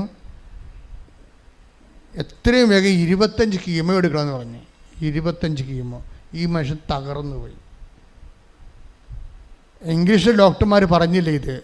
അവർ എന്നെ ചതിച്ചു, അവർ മറച്ചു വെച്ചു. മലയാളത്തിൽ വന്നപ്പോൾ അവർ 25 കീമോ എടുക്കണമെന്ന് പറഞ്ഞു. അപ്പോൾ എൻ്റെ മനസ്സ് ഒറ്റ ചിന്തയുണ്ടായുള്ളൂ, കീമോ എടുത്താൽ ഇല്ലെങ്കിലും തിരിച്ച് എൻ്റെ മക്കളടുത്ത് പോയി കിടന്ന് മരിക്കണം. നോക്കിയേ, മലയാളികളുടെ മനസ്സങ്ങനെ മാറുകയാണേ. പണ്ടൊക്കെ നമ്മൾ വിചാരിച്ചുകൊണ്ടിരിക്കുന്നത് മരിക്കാൻ വേണ്ടി എല്ലാവരും കേരളത്തിൽ വരുമെന്നാണൊക്കെ. ഇപ്പം മാറി. ഇങ്ങനെ എല്ലാവരും പറയും, നിങ്ങൾ ചോദിക്കും എപ്പോഴാലും നിങ്ങൾ എവിടെ പോയാലും മരിക്കാൻ വേണ്ടി കേരളത്തിൽ വരികയില്ലെന്ന് ചോദിക്കുമായിരുന്നു പണ്ട്. ഞങ്ങളുടെ അച്ഛന്മാരൊക്കെ അമേരിക്കയിൽ പോകുമ്പോൾ അച്ഛന്മാരൊന്നും പറഞ്ഞിടാ എവിടെ പോയാലും മരിക്കാൻ വേണ്ടി ഇവിടെ തന്നെ വരണ്ടേന്ന് പറയും. പക്ഷേ ഇപ്പോഴങ്ങനെയല്ല, ഇവിടെ വന്നിട്ട് മരിക്കാൻ വേണ്ടി തിരിച്ച് അങ്ങോട്ട് പോവുകയും. അങ്ങനെ സാക്ഷ്യത്തിൽ പറയുന്നുണ്ട്. എനിക്ക് ഒറ്റ ചിന്ത മാത്രമേ ഉണ്ടായിരുന്നു, 25 സ്കാൻ ചെയ്യണമെന്ന് പറഞ്ഞപ്പോൾ ആ 25 പ്രാവശ്യം കീമോ എടുക്കണമെന്ന് പറഞ്ഞപ്പോൾ എൻ്റെ മറ്റേ ചിന്ത എൻ്റെ മക്കളുടെ അടുത്ത് പോയി മരിക്കണമെന്ന്. അപ്പം ഞാൻ അവിടെ തിരിച്ചു പോയിട്ട് ഞാൻ എൻ്റെ ഡോക്ടറെയാണ് ആദ്യം കണ്ടത്. പോയി നിങ്ങളെ ചോദിച്ചു, നിങ്ങളെന്നെ പറ്റിച്ചില്ലേ? അപ്പോൾ എന്താണ് ഡോക്ടർ ചോദിച്ചു. അവിടെ ചെന്നപ്പോൾ പറഞ്ഞു, എന്നോട് പറഞ്ഞല്ലോ അവിടെ ചെന്നപ്പോൾ സ്കാൻ ചെയ്തപ്പോൾ 25 കീമോ എടുക്കണമെന്ന്. അപ്പോൾ ഡോക്ടർ ചിരിച്ച്, അത് ശരിയാ,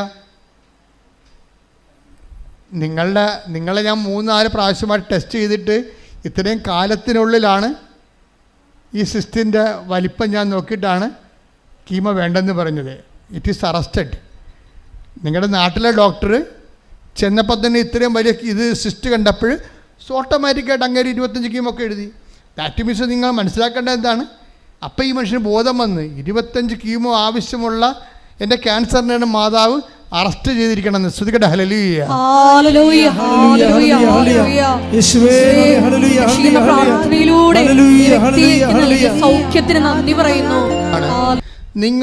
നിങ്ങൾ എപ്പോഴും ദൈവത്തെ അസസ് ചെയ്യുമ്പോൾ, ഉടമ്പടി റിസൾട്ട് അസസ് ചെയ്യുമ്പോഴുണ്ടാകുന്ന പാകപ്പിഴകൾ തിരുത്തണം.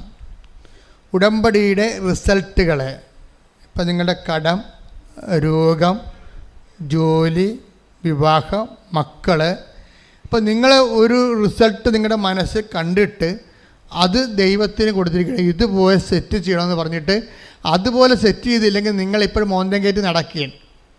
മനസ്സിലായില്ലേ? നിങ്ങൾ ഇന്ന കാര്യങ്ങളിൽ, ഇപ്പോൾ ഒരു മോള് കഴിഞ്ഞ ദിവസം സാക്ഷ്യം പറഞ്ഞതാണ്. എന്താണ്?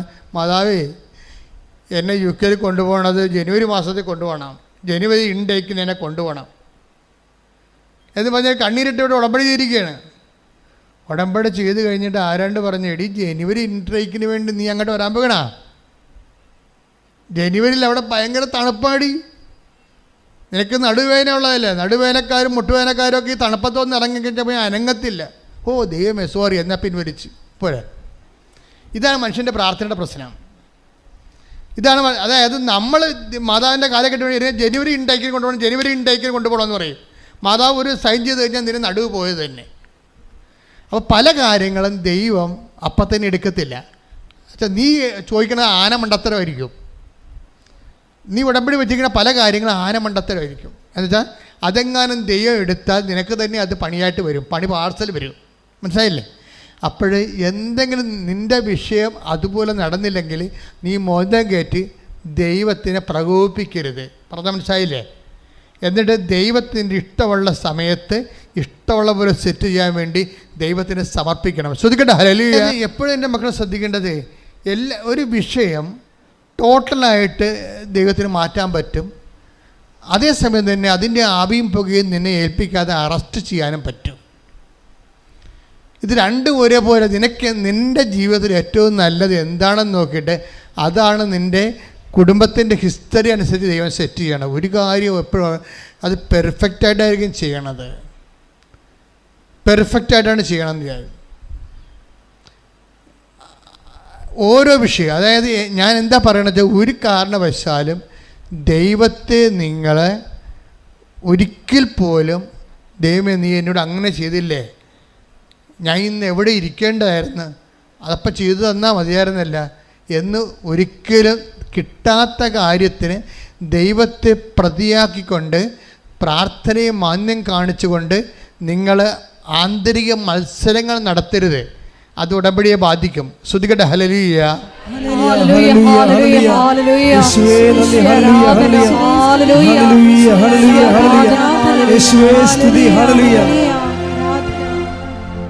അതായത് ഈ മർക്കോസിൻ്റെ സുവിശേഷം ഇല്ലേ, മർക്കോസ് തന്നെ 16-18 വായിച്ചേ. ശ്രദ്ധിക്കട്ടെ, ഹല്ലേലൂയ. മർക്കോസ് 16:18. മർക്കോസ് 16:18. അവർ സർപ്പങ്ങളെ കയ്യിലെടുക്കും. പറഞ്ഞേ, അവർ സർപ്പങ്ങളെ കയ്യിലെടുക്കും. അവർ സർപ്പങ്ങളെ കയ്യിലെടുക്കും. മാരകമായ എന്ത് കുടിച്ചാലും അത് അവരെ ഉപദ്രവിക്കുകയില്ല. അവർ രോഗികളുടെ മേൽ കൈകൾ വയ്ക്കും. അവർ സുഖം പ്രാപിക്കുകയും ചെയ്യും. അതായത് ഈ പ്രൈമറി ഉടമ്പടിക്കാരെ കുറിച്ച് ഈ പറയണത്, അതായത് നമ്മൾ ഉടമ്പടിയിലാകുമ്പോൾ തന്നെ വിശ്വാസം വഴി, വിശ്വാസം എന്തിനുള്ളതാണ്? വിശ്വാസം ജീവിക്കാനുള്ളതാണ്. അല്ലാതെ വിശ്വാസം നമുക്ക് ശാസ്ത്രീയമായ വിഷയങ്ങളെക്കുറിച്ചുള്ള വിശ്വാസം പോലെ അല്ല ഇത്. ശാസ്ത്രീയമായി നമുക്ക് എല്ലാ കാര്യങ്ങളും വിശ്വാസമില്ലേ. ഇപ്പോൾ H2SO4, 2 ഹൈഡ്രജൻ്റെയും ഒരു ഓക്സിജൻ്റെ H2SO4, ഒരു സൾഫറിൻ്റെ അല്ലേ, 4 സൾഫറിൻ്റെ തന്മാത്രകളൊക്കെ കൂടി കഴിഞ്ഞാൽ സൾഫറിക് ആസിഡ് ഉണ്ടാകുമെന്ന് നമുക്കൊരു ധാരണയുണ്ട്. ഈ ശാസ്ത്രീയ ധാരണകൾ ലാബറട്ടറി സത്യമാണേലും ജീവിതത്തിൽ അത് ബാധിക്കത്തില്ല. ശാസ്ത്രീയ ധാരണകൾ ലാബറട്ടറി സത്യമാകാം പരീക്ഷണത്തിൽ, പക്ഷെ ജീവിതത്തിൽ അത് ബാധിക്കത്തില്ല.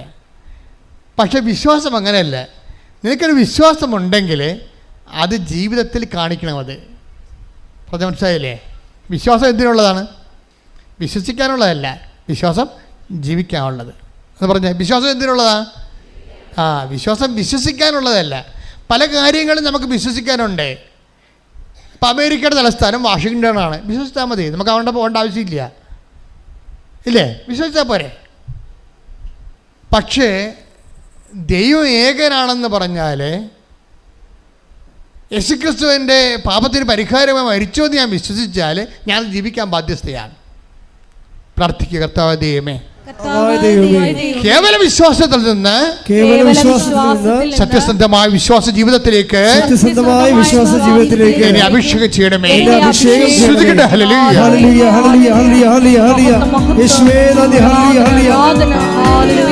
അപ്പൊ മർക്കോസ് 16:17 പറയണത് ഈ വിശ്വസിക്കുന്നവരുടെ കൂടെ, അതായത് വിശ്വാസം ജീവിക്കുന്നവരുടെ കൂടെ, പറഞ്ഞേ വിശ്വാസം ജീവിക്കുന്നവരോട് കൂടെ, അതായത് അതിന്റെ അർത്ഥം എന്താണ്? ഉടമ്പടി ചെയ്തിരിക്കുന്നവരുടെ കൂടെ എന്നാണ്. വിശ്വാസം ജീവിക്കുക എന്ന് വെച്ച് കഴിഞ്ഞാൽ ഉടമ്പടി ജീവിക്കുക എന്നതിന്റെ അർത്ഥം.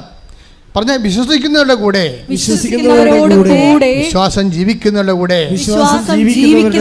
കൂടെ, ഉടമ്പടി ജീവിക്കുന്നവരുടെ കൂടെ ഈ അടയാളങ്ങൾ ഉണ്ടായിരിക്കും. അവർ സർപ്പങ്ങളെ കയ്യിലെടുക്കും, വിഷദ്രാവങ്ങൾ കുടിക്കാം, എന്നാലും ഒരു ഉപദ്രവം അവർക്ക് ഉണ്ടാവുകയില്ല. അപ്പൊ ഈ വെർച്വൽ ഉടമ്പടിയിൽ നിന്ന് ഇതുപോലെ പിൽഗ്രിം ഉടമ്പടിയിലേക്ക്, ഫിസിക്കൽ ഉടമ്പടിയിലേക്ക് വരുമ്പോഴുണ്ടാകുന്ന ഒരു മാറ്റമെന്ന് പറയണത് പല കാര്യങ്ങളെയും നമ്മൾ ഉപദ്രവിക്കാണ്ടിരിക്കും. മനസ്സിലായില്ലേ? ഇപ്പം ജോജോക്ക് എന്താ സംഭവിച്ചത്? 25 കീമോ ചെയ്യേണ്ട ക്യാൻസറിനെ ദൈവം അറസ്റ്റ് ചെയ്ത് ഉപദ്രവം വരുത്താതെ വെച്ചിരിക്കുകയാണ്. അതാണ് ഈ 16:18 എന്താ പറയണത്? വായിച്ചോളൂ, ശ്രദ്ധിക്കട്ടെ. ഹല്ലേലൂയ. അവർ സർപ്പങ്ങളെ കയ്യിലെടുക്കും, മാരകമായ എന്ത് കുടിച്ചാലും അതവരെ ഉപദ്രവിക്കുകയില്ല. അതായത് നമ്മളെ രോഗമോ മറ്റു തരത്തിലുള്ള ശണ്ഠകളോ നമ്മളെ ഉപദ്രവിക്കാത്ത ഒരവസ്ഥയിലേക്ക് ദൈവം ഉടമ്പടിയിലൂടെ നമ്മളെ ദൈവം സംരക്ഷിച്ച് നിലനിർത്തും. ഉടമ്പടിയുടെ ഗുണങ്ങൾ ചെറുതല്ല, വലുതാണ്. പക്ഷെ അത് ഇതുപോലെ നിങ്ങളെ ചില ആൾക്കാർ വന്ന് ക്യൂ നിന്ന് പിന്നെ എത്ര നേരം നിൽക്കണം. ഞങ്ങളിപ്പോൾ ഓഫീസിൽ നിന്ന് ആദ്യം വരുമ്പോൾ തന്നെ പറയും, ചേട്ടായി 4 മണിക്കൂറുണ്ട് അഭ്യാസം പറ്റുവാന്ന് ചോദിക്കും ആദ്യം, അല്ലെങ്കിൽ വണ്ടി വിട്ടേക്കാൻ പറയും. പാരര്യം കൊണ്ടാണ് പറയണത്. നീ എപ്പം പറഞ്ഞു എനിക്ക് അവിടെ പോകണം ഇവിടെ പോകണം എന്നൊക്കെ പറയും. അവിടെ പോകണം ഇവിടെ പോകണം എന്ന് ആൾക്കാർ വന്ന് കൃപാസനത്തിൽ വന്നിട്ടൊരു കഥയില്ല. ദൈവത്തിന് അറിയാം ഇത് സത്യസന്ധമാണോ, അത് അംഗവും കാണാൻ താളിയും പറിക്കാമെന്ന് പറഞ്ഞ് വരികയാണ്. നെയ്യപ്പം തിന്ന 2 കാര്യം എന്നൊക്കെ പറഞ്ഞുകൊണ്ട് വരുമല്ലോ ഉടമ്പടി എടുക്കാൻ വേണ്ടി. അവലപ്പുഴയും പോകാം, അളിയിലേയും കാണാം, കലവർ വന്ന് ഉടമ്പടി എടുക്കുക. അങ്ങനെയുള്ള ഉടമ്പടിയാണ് ഈ പൊട്ടിയിരിക്കണത്. പല ഉടമ്പടിയും വന്നിരിക്കണത് ഉടമ്പടിയിലല്ല നിങ്ങളെ. അതല്ല ഇതുപോലെ വെർച്വൽ ഉടമ്പടിയിലാണ് കിടക്കണത്. അതൊന്നും ഫിസിക്കലായിട്ടില്ല. അതുകൊണ്ട് സത്യസന്ധമായിട്ട് ആക്ടിവേറ്റ് ചെയ്ത് കഴിഞ്ഞാൽ ഇതിൻ്റെ വാഗ്ദാനങ്ങളെല്ലാം എന്താണ്? സർപ്പങ്ങളെ കയ്യിലെടുക്കും, മാരകമായ എന്ത് കഴിച്ചാലും. നിങ്ങൾക്കറിയാമല്ല, സമുദ്രം വരെ തടഞ്ഞു നിർത്തുന്ന വാഗ്ദാനത്തിലുള്ളതാണ്. ഉടമ്പടി വാഗ്ദാനത്തിലുള്ളതാണ്, സമുദ്രം വരെ തടഞ്ഞു നിർത്തുമെന്ന്. ഞാൻ ആ വാഗ്ദാനം വിശ്വസിച്ച ആളാണ്. കർത്താവ് സമുദ്രത്തിന് ഓടാമ്പലിട്ടിരിക്കണത് കർത്താവാണെന്ന് ജോബിൻ്റെ പുസ്തകത്തിലുണ്ട്. അത് ഞാൻ വായിച്ചിട്ടുണ്ട്. 38:10 വായിച്ചേ. ജോബ് 38:10 വായിച്ചേ. ശ്രദ്ധിക്കട്ടെ. ഹല്ലേലൂയ, ഹല്ലേലൂയ, ഹല്ലേലൂയ, ഹല്ലേലൂയ, ഹല്ലേലൂയ, ഹല്ലേലൂയ. യേശുവേ നന്ദി, നന്ദി, നന്ദി. ഹല്ലേലൂയ, ഹല്ലേലൂയ, ഹല്ലേലൂയ, ഹല്ലേലൂയ. ആരാധന. ഹല്ലേലൂയ, ഹല്ലേലൂയ. ഞാൻ അതിന് അതിർത്തികൾ നിശ്ചയിച്ച് കതകുകളും ഓടാമ്പലുകളും ഉണ്ടാക്കി. സമുദ്രത്തിന് അതിന് 38:9 വാക്ക് വായിക്കുക. 38:8 മുതലുള്ള തിരുവചനം. ഗർഭത്തിൽ നിന്ന് സമുദ്രം പൊട്ടിപ്പുറപ്പെട്ടപ്പോൾ അതിനെ കതകടച്ച് തടഞ്ഞവൻ ആര്? അന്ന് ഞാൻ മേഘങ്ങളെ അതിന് ഉടുപ്പും കൂരിരുട്ടിനെ അതിന് ഉടയാടയുമാക്കി. ഞാൻ അതിന് അതിർത്തികൾ നിശ്ചയിച്ച്. സമുദ്രത്തിന് അതിർത്തികൾ നിശ്ചയിച്ച്. സമുദ്രമാണ്, സങ്കടമാണ്, രോഗമാണ്, കടങ്ങളാണ്. പക്ഷേ കർത്താവ് ഒരു അതിർത്തി നിശ്ചയിച്ചിട്ടുണ്ട് അതിന്. പറഞ്ഞോളൂ, വായിച്ചോളൂ. ഞാനതിന് അതിർത്തികൾ നിശ്ചയിച്ച്. ഞാനതിന് അതിർത്തികൾ നിശ്ചയിച്ചു. കതകുകളും ഓടാമ്പലുകളും ഉണ്ടാക്കി. അതായത് പരിധികൾ നിശ്ചയിച്ചു. എന്താ പറഞ്ഞത്? നിനക്ക് ഇതാ ഇവിടം വരെ വരാം. കർത്താവ് പറഞ്ഞില്ലേ, എൻ്റെ അഭിഷിക്തനെ തൊട്ടു പോകരുത് എന്ന് പറയാം. Take the bed of God, സങ്കീർത്തനം 94. Take the bed of God. Hallelujah, ഹല്ലേലൂയ, ഹല്ലേലൂയ. യേശുവേ നന്ദി. ഹല്ലേലൂയ, ഹല്ലേലൂയ, ഹല്ലേലൂയ, ഹല്ലേലൂയ, ഹല്ലേലൂയ, ഹല്ലേലൂയ, ഹല്ലേലൂയ. യേശുവേ സ്തുതി. Hallelujah hallelujah. സങ്കീർത്തനം 15-ാം തിരുവചനം. ഒന്ന് പറഞ്ഞേ. 105-ാം സങ്കീർത്തനം 105-ാം സങ്കീർത്തനം 15-ാം തിരുവചനം. 15-ാം തിരുവചനം. എൻ്റെ അഭിഷിക്തരെ തൊട്ടുപോകരുത്, എൻ്റെ പ്രവാചകർക്ക് ഒരു ഉപദ്രവവും ചെയ്യരുതെന്ന് എന്ന് അവിടുന്ന് ആജ്ഞാപിച്ചു. ഈ അഭിഷിക്തർ എന്ന് പറയുന്നത് ഇപ്പോഴത്തെ ഉടമ്പടി പശ്ചാത്തലത്തിൽ നമുക്കൊന്ന് പരത്തി വായിക്കേണ്ടി വരും. Those who have taken the covenant prayer, those who are in prayer practice in covenant, they are anointed. ജോജോക്ക് സംഭവിച്ചിരിക്കുന്നത് അതല്ലേ? ജോജോയുടെ ക്യാൻസർ അറസ്റ്റ് ചെയ്യപ്പെട്ടിരിക്കുകയാണ്. എന്താ കാര്യം? ഒറ്റ കാര്യം, പ്രത്യക്ഷീകരണ പ്രാർത്ഥന ചൊല്ലിയെന്ന്. വേറെ കാര്യമൊന്നുമില്ല. ആ പ്രത്യക്ഷീകരണ പ്രാർത്ഥന ചൊല്ലിയപ്പോൾ ആ മനുഷ്യൻ അതനുസരിച്ച് ഓൺലൈൻ ഉടമ്പടി എടുത്ത് ഉടമ്പടിയിലായി. ഉടമ്പടി പ്രകാരം ജീവിതം ക്രമീകരിച്ച് കഴിഞ്ഞപ്പോൾ എന്നാ പറ്റി?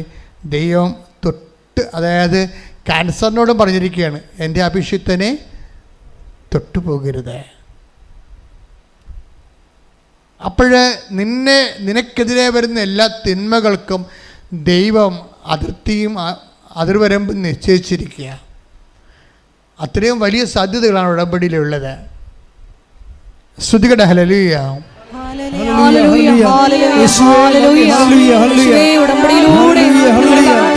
സംരക്ഷണം ലഭ്യമാക്കുന്നതിന് നന്ദി പറയുന്നു.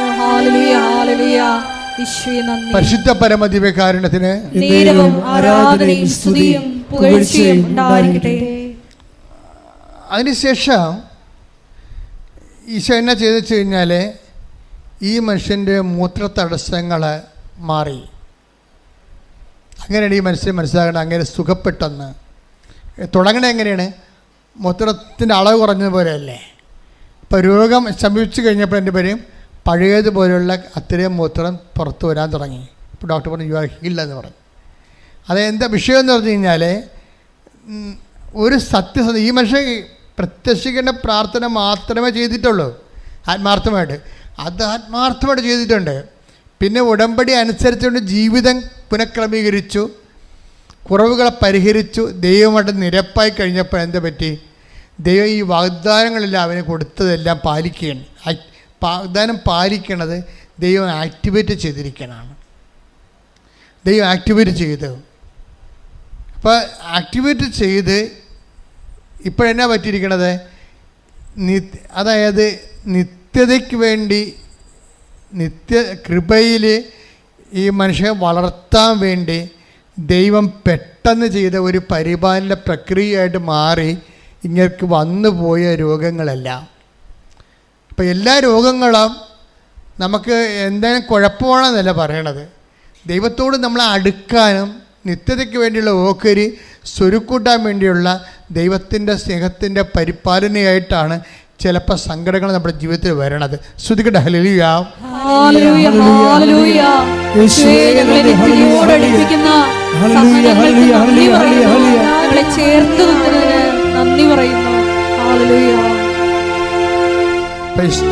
പരിശുദ്ധ പരമ ദിവ്യകാരുണ്യത്തിന് അതെന്താ പ്രശ്നം വെച്ചാൽ ഈ ആന്തരിക അഭിഷേകം നമ്മൾ അനുഭവിക്കുന്ന പ്രശ്നങ്ങളുടെ മേലെ അഭിഷേകം ഉടമ്പടി വിധിപ്രകാരം അഭിഷേകം തന്നുകൊണ്ട് അതിൻ്റെ ആദിയും പുകയും തീയും പൊള്ളലും ഒന്നും നമ്മൾ അനുഭവിക്കാതെ ഇങ്ങനെ കൈവെള്ള പൊതിഞ്ഞു കൊണ്ടു നടക്കുന്ന ഒരു അഭിഷേക അനുഭവം. ഇതൊക്കെ പങ്കുവെക്കണത് ആരാണെന്ന് അറിയാവോ? വളരെ എഡ്യൂക്കേറ്റഡ് ആയിട്ടുള്ള ആൾക്കാരാണ്. കഴിഞ്ഞ ദിവസത്തിൻ്റെ ഒരു സാക്ഷ്യം ഡോക്ടർ സമേത്തി വർഗീസ്, ബത്തേരിയിൽ നിന്ന് ഡോക്ടർ സമേത്തി വർഗീസിൻ്റെ ഒരു സാക്ഷ്യമുണ്ട്. എന്താ സാക്ഷ്യം എന്ന് വെച്ച് കഴിഞ്ഞാൽ ഇദ്ദേഹം അമേരിക്കൻ MBBS ആണ്. അപ്പോൾ അമേരിക്കൻ MBBS വന്നിട്ട് ഇന്ത്യയിൽ പ്രാക്ടീസ് ചെയ്യണമെങ്കിൽ പിന്നെ ഈ FMG എക്സാം എഴുതണം. അപ്പോൾ FMG എക്സാം എഴുതുന്ന സമയത്ത് ഒരു വലിയ വിഷമം വന്നു. കാര്യം സാധാരണ മറ്റ് രാജ്യങ്ങളിലൊക്കെ പോയി വരുമ്പോൾ FMG എക്സാം എഴുതുമ്പോൾ 18% അവർക്ക് എഴുതാൻ പറ്റത്തുള്ളൂ. ഇങ്ങനെയൊക്കെ പക്ഷേ 5 ക്വസ്റ്റ്യൻ ഒഴിച്ച് ബാക്കിയെല്ലാം പുള്ളി അറ്റൻഡ് ചെയ്ത്. ചിലർക്ക് 6-7 FMG എക്സാം എഴുതിയിട്ടാണ് ഇന്ത്യയിൽ പ്രാക്ടീസ് വാങ്ങിക്കണത്. ഇങ്ങനെയൊക്കെ 5 ക്വസ്റ്റ്യൻ മാത്രമേ മിസ്സായിട്ടുള്ളൂ. ബാക്കിയെല്ലാം അങ്ങനെ എഴുതി FMG എക്സാമിന്. എഴുതി കഴിഞ്ഞപ്പോൾ ഉടനെ ഭയങ്കര പനിയും കുളിരും വിറവലും ഒക്കെ വന്ന് ഛർദ്ദിച്ച് ഇങ്ങനെ ആശുപത്രി ചെന്നപ്പോൾ ബ്ലഡെല്ലാം ടെസ്റ്റ് ചെയ്ത് കഴിഞ്ഞപ്പോൾ ഡോക്ടർ പറഞ്ഞ് ലിവറിലെ ഫ്ലൂയിഡ് കളക്ട് ചെയ്തിട്ടുണ്ടെന്ന് പറഞ്ഞു. അപ്പോൾ കൂളായിട്ട് നിൽക്കാൻ പുള്ളി ഇതൊക്കെ കേട്ടിട്ട്, ഡോക്ടറാണ് ആള്. ഇപ്പം അവിടെ നിന്ന് പറഞ്ഞിരിക്കുന്നത് ലിവറിലെ ഫ്ലൂയിഡ് കളക്ട് ആയിട്ടുള്ളതാണ്. പുള്ളി മൈൻഡ് ചെയ്യാതെ നിൽക്കുന്നത്. പുള്ളി മൈൻഡ് ചെയ്യാതെ നിൽക്കുന്നതിന് കാരണം പുള്ളി പറയുന്നുണ്ട്. അതാണ് നമ്മൾ ശ്രദ്ധിക്കേണ്ടത്.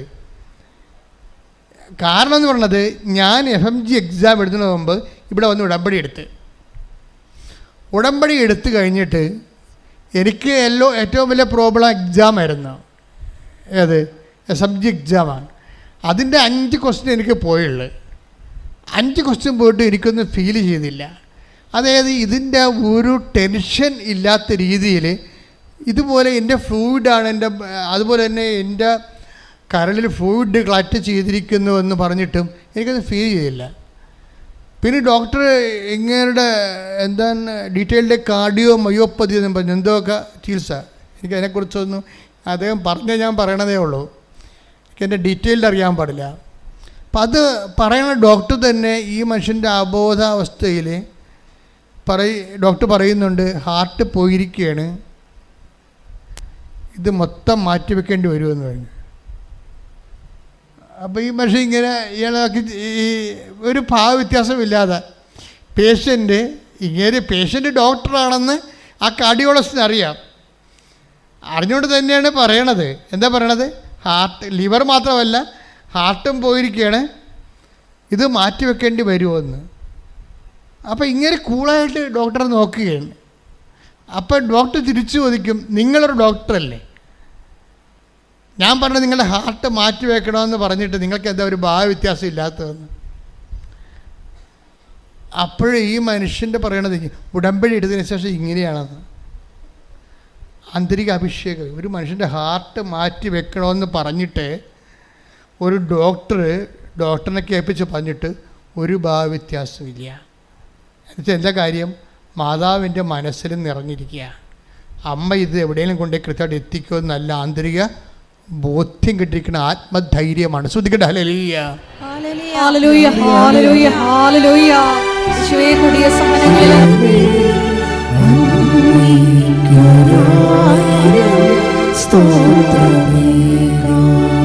ഈ ഡോക്ടർ സാംസൺ മാത്യു വർഗീസിൻ്റെ സാക്ഷ്യം അവസാനിക്കാൻ എങ്ങനെയാണെന്ന് അറിയാമോ? ഈ ഹാർട്ട് മാറ്റി വെക്കണമെന്ന് പറയുമ്പോൾ അദ്ദേഹം ഇങ്ങനെ പ്രാർത്ഥിച്ച് ഉടമ്പടി ജീവിച്ചും 90 ദിവസം കഴിയാൻ വേണ്ടി കാത്തിരിക്കും. എന്തിനാണ്? ഒരൊറ്റ പ്രത്യാശയാണ്. എന്താണ്? ഉടമ്പടി പുതുക്കാവില്ലെന്ന്. ഒരു ഡോക്ടേഴ്സിൻ്റെ സാക്ഷ്യം കേട്ടില്ലേ നിങ്ങളെ? അമേരിക്കയിൽ പഠിച്ചൊരു ഡോക്ടറിൻ്റെ സാക്ഷ്യമാണ് കേൾക്കുന്നത്. കഴിഞ്ഞ ദിവസം ഇട്ടിട്ടുണ്ട്. അതെന്ത് സംഭവിച്ചാൽ ആ ഡോക്ടറുടെ ചിന്ത എന്താണ്? ഹാർട്ട് മാറ്റി വെക്കാനാണ് പറഞ്ഞിരിക്കുന്നത്. പക്ഷെ അങ്ങനെയൊക്കെ ഫീലിംഗ് ഒന്നുമില്ല. അമ്മ ആന്തരിക അഭിഷേകം കൊടുത്തിരിക്കുക, ആത്മത്തിനെ കൊടുത്തിരിക്കുകയാണ്. അപ്പം അദ്ദേഹത്തിൻ്റെ മനസ്സിലൊരു പ്രത്യാശ ഉണ്ട്. എന്താണ്? 90 ദിവസം കഴിയുമ്പോഴേ അമ്മയോട് ചെയ്ത ഉടമ്പടി പുതുക്കാമല്ലോ. അപ്പം അതിനു വേണ്ടി ഇങ്ങനെ ദാഹിച്ച് മോഹിച്ച് കാത്തിരിക്കുകയാണ്. എന്താണ്? ഉടമ്പടി പുതുക്കാമല്ലോ. അപ്പം നിങ്ങളാണെങ്കിൽ പറയും അച്ഛനെ കാണാമല്ലോ എന്ന് പറയും. അവിടെ വെച്ചാണ് എല്ലാം പൊട്ടണത്. ഉടമ്പടി ലക്ഷ്യം അച്ഛനെ ആക്കുമ്പോഴാണ് അമ്മനെ കാണുക, അച്ഛനെ കാണാതെ തന്നെയത്. ഉടമ്പടി പുതുക്കാമല്ലോ എന്ന് വിചാരിച്ചിട്ട് എൻ്റെ ദൈവവുമായിട്ട് എനിക്ക് കടുത്ത ബന്ധങ്ങളിലേക്ക് ആത്മാർത്ഥമായിട്ട് പോകാമല്ലോ എന്ന് വിചാരിച്ചുകൊണ്ട് ഈ മനുഷ്യൻ വന്ന് ഉടമ്പടി അത്യാഹ്ലാദത്തോടെ പുതുക്കും. ഹാർട്ട് ഓപ്പറേഷന് വേണ്ടി ഹാർട്ട് മാറ്റിവെക്കും. ഓപ്പറേഷൻ ഹാർട്ട് മാറ്റിവെക്കാൻ പറഞ്ഞ് ഡോക്ടർ വന്നിട്ട് ഉടമ്പടി പുതുക്കി കഴിഞ്ഞിട്ട് പോയി ടെസ്റ്റ് ചെയ്യുമ്പോൾ എൻ്റെ ഹാർട്ടിൻ്റെ പൾസ് റേറ്റ് 18 അത് അമ്മ 34 കൊടുക്കും. ഇതിൻ്റെ ലെഫ്റ്റ് വെർട്ടിക്കിള് ഇടത്തെ ഹൃദയത്തിൻ്റെ പകുതിയെ വർക്ക് ചെയ്യത്തുള്ളായിരുന്നു. അമ്മ അത് മുഴുവനാക്കി കൊടുക്കും. ഒരു കുഴപ്പമില്ല. ഹൃദയത്തിൻ്റെ ഇടതേ അറയില്ലേ, അത് പകുതിയെ വർക്ക് ചെയ്യത്തുള്ളായിരുന്നു. ഉടമ്പടി പുതുക്കി കഴിഞ്ഞപ്പോൾ ആ വാഗ്ദാനം പോലെ തന്നെ അത് ഫുള്ളായിട്ട് വർക്ക് ചെയ്യുന്ന രീതിയിലായിട്ട് ഒരു ഓപ്പറേഷൻ വേണ്ട, ഒരു ഹാർട്ട് മാറ്റേണ്ട. ഇതാ മാറ്റുന്നത് ആരാണ്? അമ്മ തന്നെ ഇതിനും ചെയ്യാം. ശ്രദ്ധിക്കട്ടെ. ഹല്ലേലൂയ. ഹല്ലേലൂയ ഹല്ലേലൂയ ഹല്ലേലൂയ. ഒരു ഓണറുടെ സഡൻ ഇങ്ങനെ ഒരു ശുശ്രൂഷക്ക് വന്ന ആളില്ല. എപ്പോഴും നിങ്ങൾ പറയാറുണ്ട് 84 മുതൽ ധ്യാനിപ്പിക്കാൻ നിൽക്കുന്നയാളാണ്. അമ്മ ഉടമ്പടി തരണത് 2015. പക്ഷേ അതുവരെ ഈ കൃപാസനത്തിൽ തന്നെ എല്ലാ ദിവസവും തന്നെ ചൊവ്വാഴ്ചയും തിങ്കളാഴ്ചയും ഒക്കെ ആൾ വരികയും നല്ല ധ്യാനവും കൗൺസിലിങ്ങും. ഞാൻ ഈ മരിയൻ തപസ്സം എന്ന് പറഞ്ഞൊരു ധ്യാനം ഉണ്ടായിരുന്നു ഇവിടെ. അതൊരു 1.5 ധ്യാനമാണ്. ഭയങ്കര കഷ്ടപ്പാടാണ് നിർത്തിപ്പോയതാണ്. അത് ഞാൻ തന്നെ കിടന്ന് അലയണം അവന്. 6 മണിക്ക് കയറിയ രാത്രി 9 മണിക്കാണ് ഇറങ്ങണത്. തീരണ ദിവസമാണെങ്കിൽ രാത്രി 9 മണിക്ക് 6 മണിക്ക് കയറിയിട്ട് ഞാൻ വെളുപ്പിനെ 4 മണിക്കാണ് പിന്നെ പോണത്, ആൾക്കാരെല്ലാം കണ്ടു പോണത്. അങ്ങനെയാണ് രോഗമൊക്കെ ആയിപ്പോയത്. വരുത്തി വെച്ചതാണ് ശരിക്കും പറഞ്ഞാൽ. ഉറക്കം നിന്നുകൊണ്ട് ഇങ്ങനെ അലഞ്ഞും കെട്ടിയും ഉണ്ടാക്കിയ. അപ്പം അതുകൊണ്ട് ആ മരിയൻ തപസ് നിർത്തിക്കളഞ്ഞത്. പക്ഷെ അങ്ങനെ ആ മരിയൻ തപസ്സിലും കാണാത്ത രീതിയിലുള്ള അഭിഷേക തലങ്ങളാണ് അമ്മ ഉടമ്പടി തന്നപ്പോൾ വരണത്. നമ്മൾ ഒരിക്കലും ഓരോരുത്തരും കാണാത്ത രീതിയിലുള്ള അനുഭവ സാധ്യതകളാണ് ഉടമ്പടിയിലുള്ളത്. അപ്പം അതുകൊണ്ട് ഞാൻ എന്താ പറയുന്നത് വെച്ച് കഴിഞ്ഞാൽ, ഉടമ്പടിയുടെ അഭിഷേകതലം ദൈവം നിൻ്റെ കടം, നിൻ്റെ രോഗം, നിൻ്റെ ജീവിത ദുഃഖം ഏറ്റെടുക്കുന്നത് വരെ ഒരു ടൈമുണ്ട്, നിലനിൽപ്പിൻ്റെ സമയം. ആ നിലനിൽപ്പിൻ്റെ സമയം നീ നിരാശപ്പെട്ട് ജീവിക്കരുത്. മറിച്ച് അവിടെ ആന്തരിക അഭിഷേകത്തിൻ്റെ സാധ്യത സ്കോപ്പുണ്ട്. അത് ദൈവത്തിന് വേണ്ടി അവലംബിച്ച് വേണ്ടി പ്രാർത്ഥിച്ചുകൊണ്ടിരിക്കണം. പ്രാർത്ഥിക്കുക, കർത്താവേ അങ്ങന്റെ ഉടമ്പടി പൂർണ്ണമായി ഏറ്റെടുക്കുന്നവരെ ആ ഇടക്കാലങ്ങളിൽ ഉണ്ടാകുന്ന എല്ലാ സങ്കടങ്ങളെയും ദുഃഖങ്ങളെയും വിഷമതകളെയും അതിജീവിക്കാനുള്ള ആന്തരിക അഭിഷേകം നൽകണം.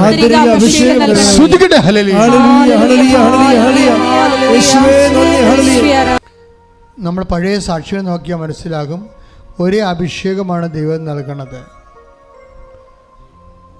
ചിലപ്പോൾ നിങ്ങൾ ഇന്ന് അനുഭവിക്കുന്ന പ്രയാസങ്ങളെ ഇന്ന് ധ്യാനത്തിൽ കണ്ടതുപോലെ അതിൻ്റെ അതിർത്തിയും അതിർവരമ്പും നിശ്ചയിച്ചതിനെ ഹാൾട്ട് ആക്കാനുള്ള, തടഞ്ഞു നിർത്താനുള്ള അനുഗ്രഹമായിരിക്കും കിട്ടുന്നത്. ചിലപ്പോൾ ആ വിഷയം തന്നെ ടേക്കപ്പ് ചെയ്ത് ദൈവം എടുത്തു മാറ്റുന്നു വരും. എങ്ങനെ ചെയ്താലും നിലനിൽപ്പിനുള്ള വരമാണ് കർത്താവ് നൽകണത്. അതുകൊണ്ട് തന്നെ രോഗങ്ങൾ മാറാനും ജീവിത പ്രാരാബ്ധങ്ങളും പ്രതിസന്ധികളും അതിജീവിക്കാൻ വേണ്ടി അഭിഷിക്തൻ ഈശോ, ഞാൻ എൻ്റെ 38 വർഷത്തെ പൗരോഹിത്യത്തിൻ്റെ ശുശ്രൂഷാധികാരത്തിൽ സർവോപരി കൃപാസന അൾത്താരയിൽ ജീവനോടെ പ്രത്യക്ഷപ്പെട്ട പരിശുദ്ധ അമ്മയുടെ മാധ്യസ്ഥത്തിലാണ് ഞാൻ ഈശോ നാമത്തിൽ നിങ്ങളെ ആശീർവദിക്കുന്നത്. ഈ ആശീർവാദം അമ്മയുടെ മാധ്യസ്ഥത്തിൽ ഈശോ നാമം നടക്കുന്ന ഈ ആശീർവാദത്തിൻ്റെ ശക്തിയാൽ അടയാളങ്ങളും അത്ഭുതങ്ങളും ജീവിത ദുരിതങ്ങളും തടസ്സങ്ങളും മാറുന്നതിന് വേണ്ടി ഇടിമുഴക്കം പോലെ സ്തുതിക്കട്ടെ. ഹല്ലേലൂയ ഹല്ലേലൂയ. കർത്താവിന്റെ ഉന്നതമായ നാമത്തിന് സ്വന്തം ചെയ്യുന്ന കർത്താവിന്റെ വിശുദ്ധ പൗരോഹിത്യത്തെ മഹത്വപ്പെടുത്തണമേ. കർത്താവെ സഭയിലുള്ള സാന്നിധ്യം പ്രകടമാക്കണമേ. കർത്താവിന്റെ വിശുദ്ധ പൗരോഹിത്യത്തെ മഹത്വപ്പെടുത്തണമേ. കർത്താവെ സഭയിലുള്ള സാന്നിധ്യം പ്രകടമാക്കണമേ. എൻ്റെ കർത്താവിന് ഉന്നതമായ നാമത്തിൽ സഭയുടെ അധികാരത്തിൽ കുരിശിൻ്റെ അടയാളത്തിൽ ദൈവത്തിൻ്റെ ശക്തിയാൽ മാരക രോഗങ്ങൾ, തീരാവേദികൾ, ജീവിത ദുരിതങ്ങൾ യേശുനാമത്തിൽ മാറട്ടെ. കർത്താവേ, നിരപരിശുദ്ധ രക്തം ഈ മക്കളുടെ മേൽ തളിക്കണമേ. കർത്താവേ, നിന്റെ വിശുദ്ധ രക്തം ഉച്ച മുതൽ ഉള്ളംകാല് വരെ ഈ മക്കളിൽ തളിക്കണമേ. ഓൺലൈനിൽ പ്രാർത്ഥിക്കുന്നവരിലും തീർത്ഥാടനത്തിൽ പ്രാർത്ഥിക്കുന്നവരിലും ഇപ്പോൾ ഉടമ്പടി ആയിരിക്കുന്ന എല്ലാവരുടെയും പേരും കർത്താവേ, നിന്റെ തിരുമുറുപാർന്ന് വലതുകരം സ്പർശിക്കണമേ. അടിപ്പിണർ പോലെ വൈദ്യുത ആഘാതം പോലെ ദൈവിക ശക്തി ഈ മക്കളിലേക്ക് ആവശ്യിക്കട്ടെ. ഉച്ച മുതൽ ഉള്ളംകാല് വരെ കർത്താവിൻ്റെ രക്തം പടരട്ടെ. ഉച്ച മുതൽ ഉള്ളംകാല് വരെ കർത്താവിൻ്റെ രക്തം പടരട്ടെ. മാർഗരോഗങ്ങൾ, തീരാവേദികൾ, വിസർപ്പ രോഗങ്ങൾ, എപ്പിലെപ്സി രോഗങ്ങൾ, ഓട്ടിസം രോഗങ്ങൾ, തൈറോയ്ഡ് രോഗങ്ങൾ, ടോൺസിൽ രോഗങ്ങൾ, സ്പോണ്ടിലോസിസ് രോഗങ്ങൾ, ക്യാൻസർ രോഗങ്ങൾ, സിസ്റ്റ് രോഗങ്ങൾ, PCOD രോഗങ്ങൾ, നടുവ് രോഗങ്ങൾ, കിഡ്നി രോഗങ്ങൾ, ഹൃദയ രോഗങ്ങൾ, കരളിൻ്റെ രോഗങ്ങൾ, ബ്രെയിനിൻ്റെ രോഗങ്ങൾ, മുടി കൊഴിയുന്ന അവസ്ഥകൾ, എല്ലാവിധത്തിലും അലർജികൾ, ത്വക്കലർജികൾ, സിസ്റ്റ് അലർജികൾ യേശു ക്രിസ്തുവിൻ്റെ ഉന്നതമായ നാമത്തിൽ മാറിപ്പോകട്ടെ. യേശു ക്രിസ്തുവിൻ്റെ ഉന്നതമായ നാമത്തിൽ മാറിപ്പോകട്ടെ. ശ്രദ്ധിക്കട്ടെ.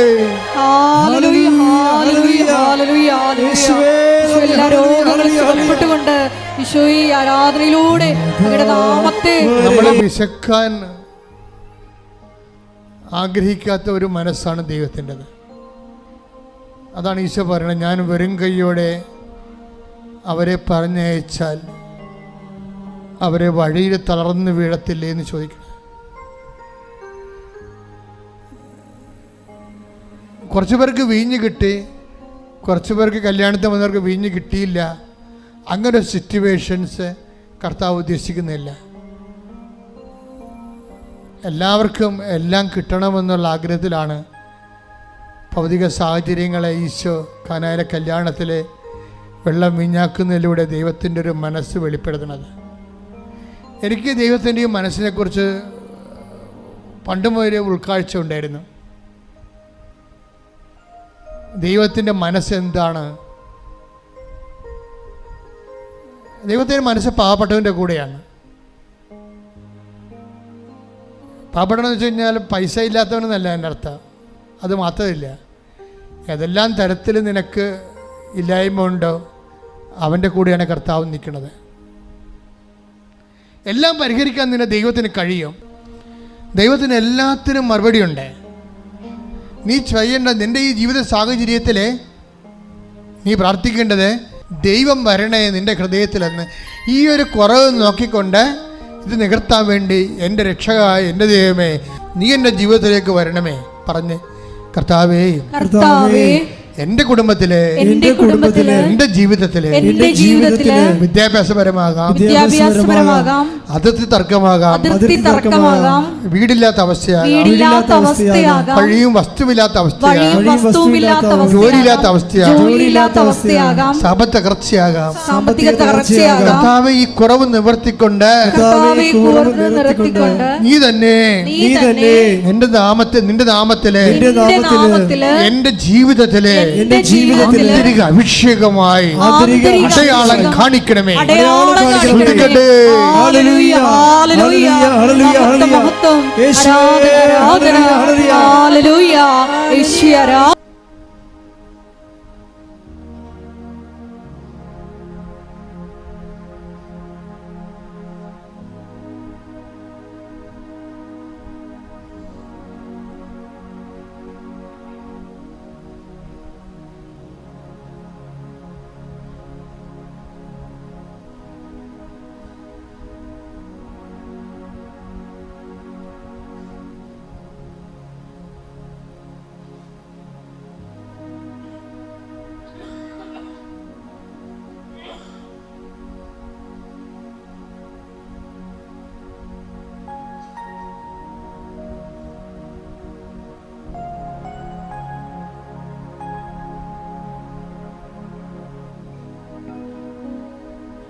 എല്ലാവരും മുട്ട നിൽക്കുക. സംഭാവന ആശീർവാദം.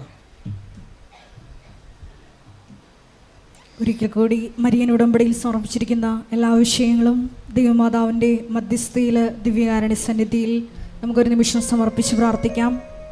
വിശ്വാസം ജീവിക്കാനുള്ള വലിയ കൃപ ഈ ആരാധനയിലൂടെ ഞങ്ങൾക്ക് ഓരോരുത്തർക്കും നൽകണമേ എന്ന് പ്രാർത്ഥിച്ചുകൊണ്ട് ശിരസ് നമിച്ച് നമുക്ക് ദിവ്യകാരുണ്യനാഥൻ്റെ ആശീർവാദം സ്വീകരിക്കാം.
പരിശുദ്ധ പരമമാ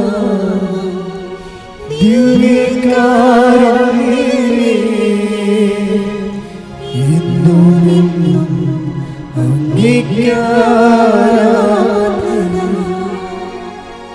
പരിശുദ്ധ പരമമാ ദിവ്യകാരുണ്യമേ, എന്നും അങ്ങേയ്ക്കാരാധന. പരിശുദ്ധ പരമമാ ദിവ്യകാരുണ്യമേ, എന്നും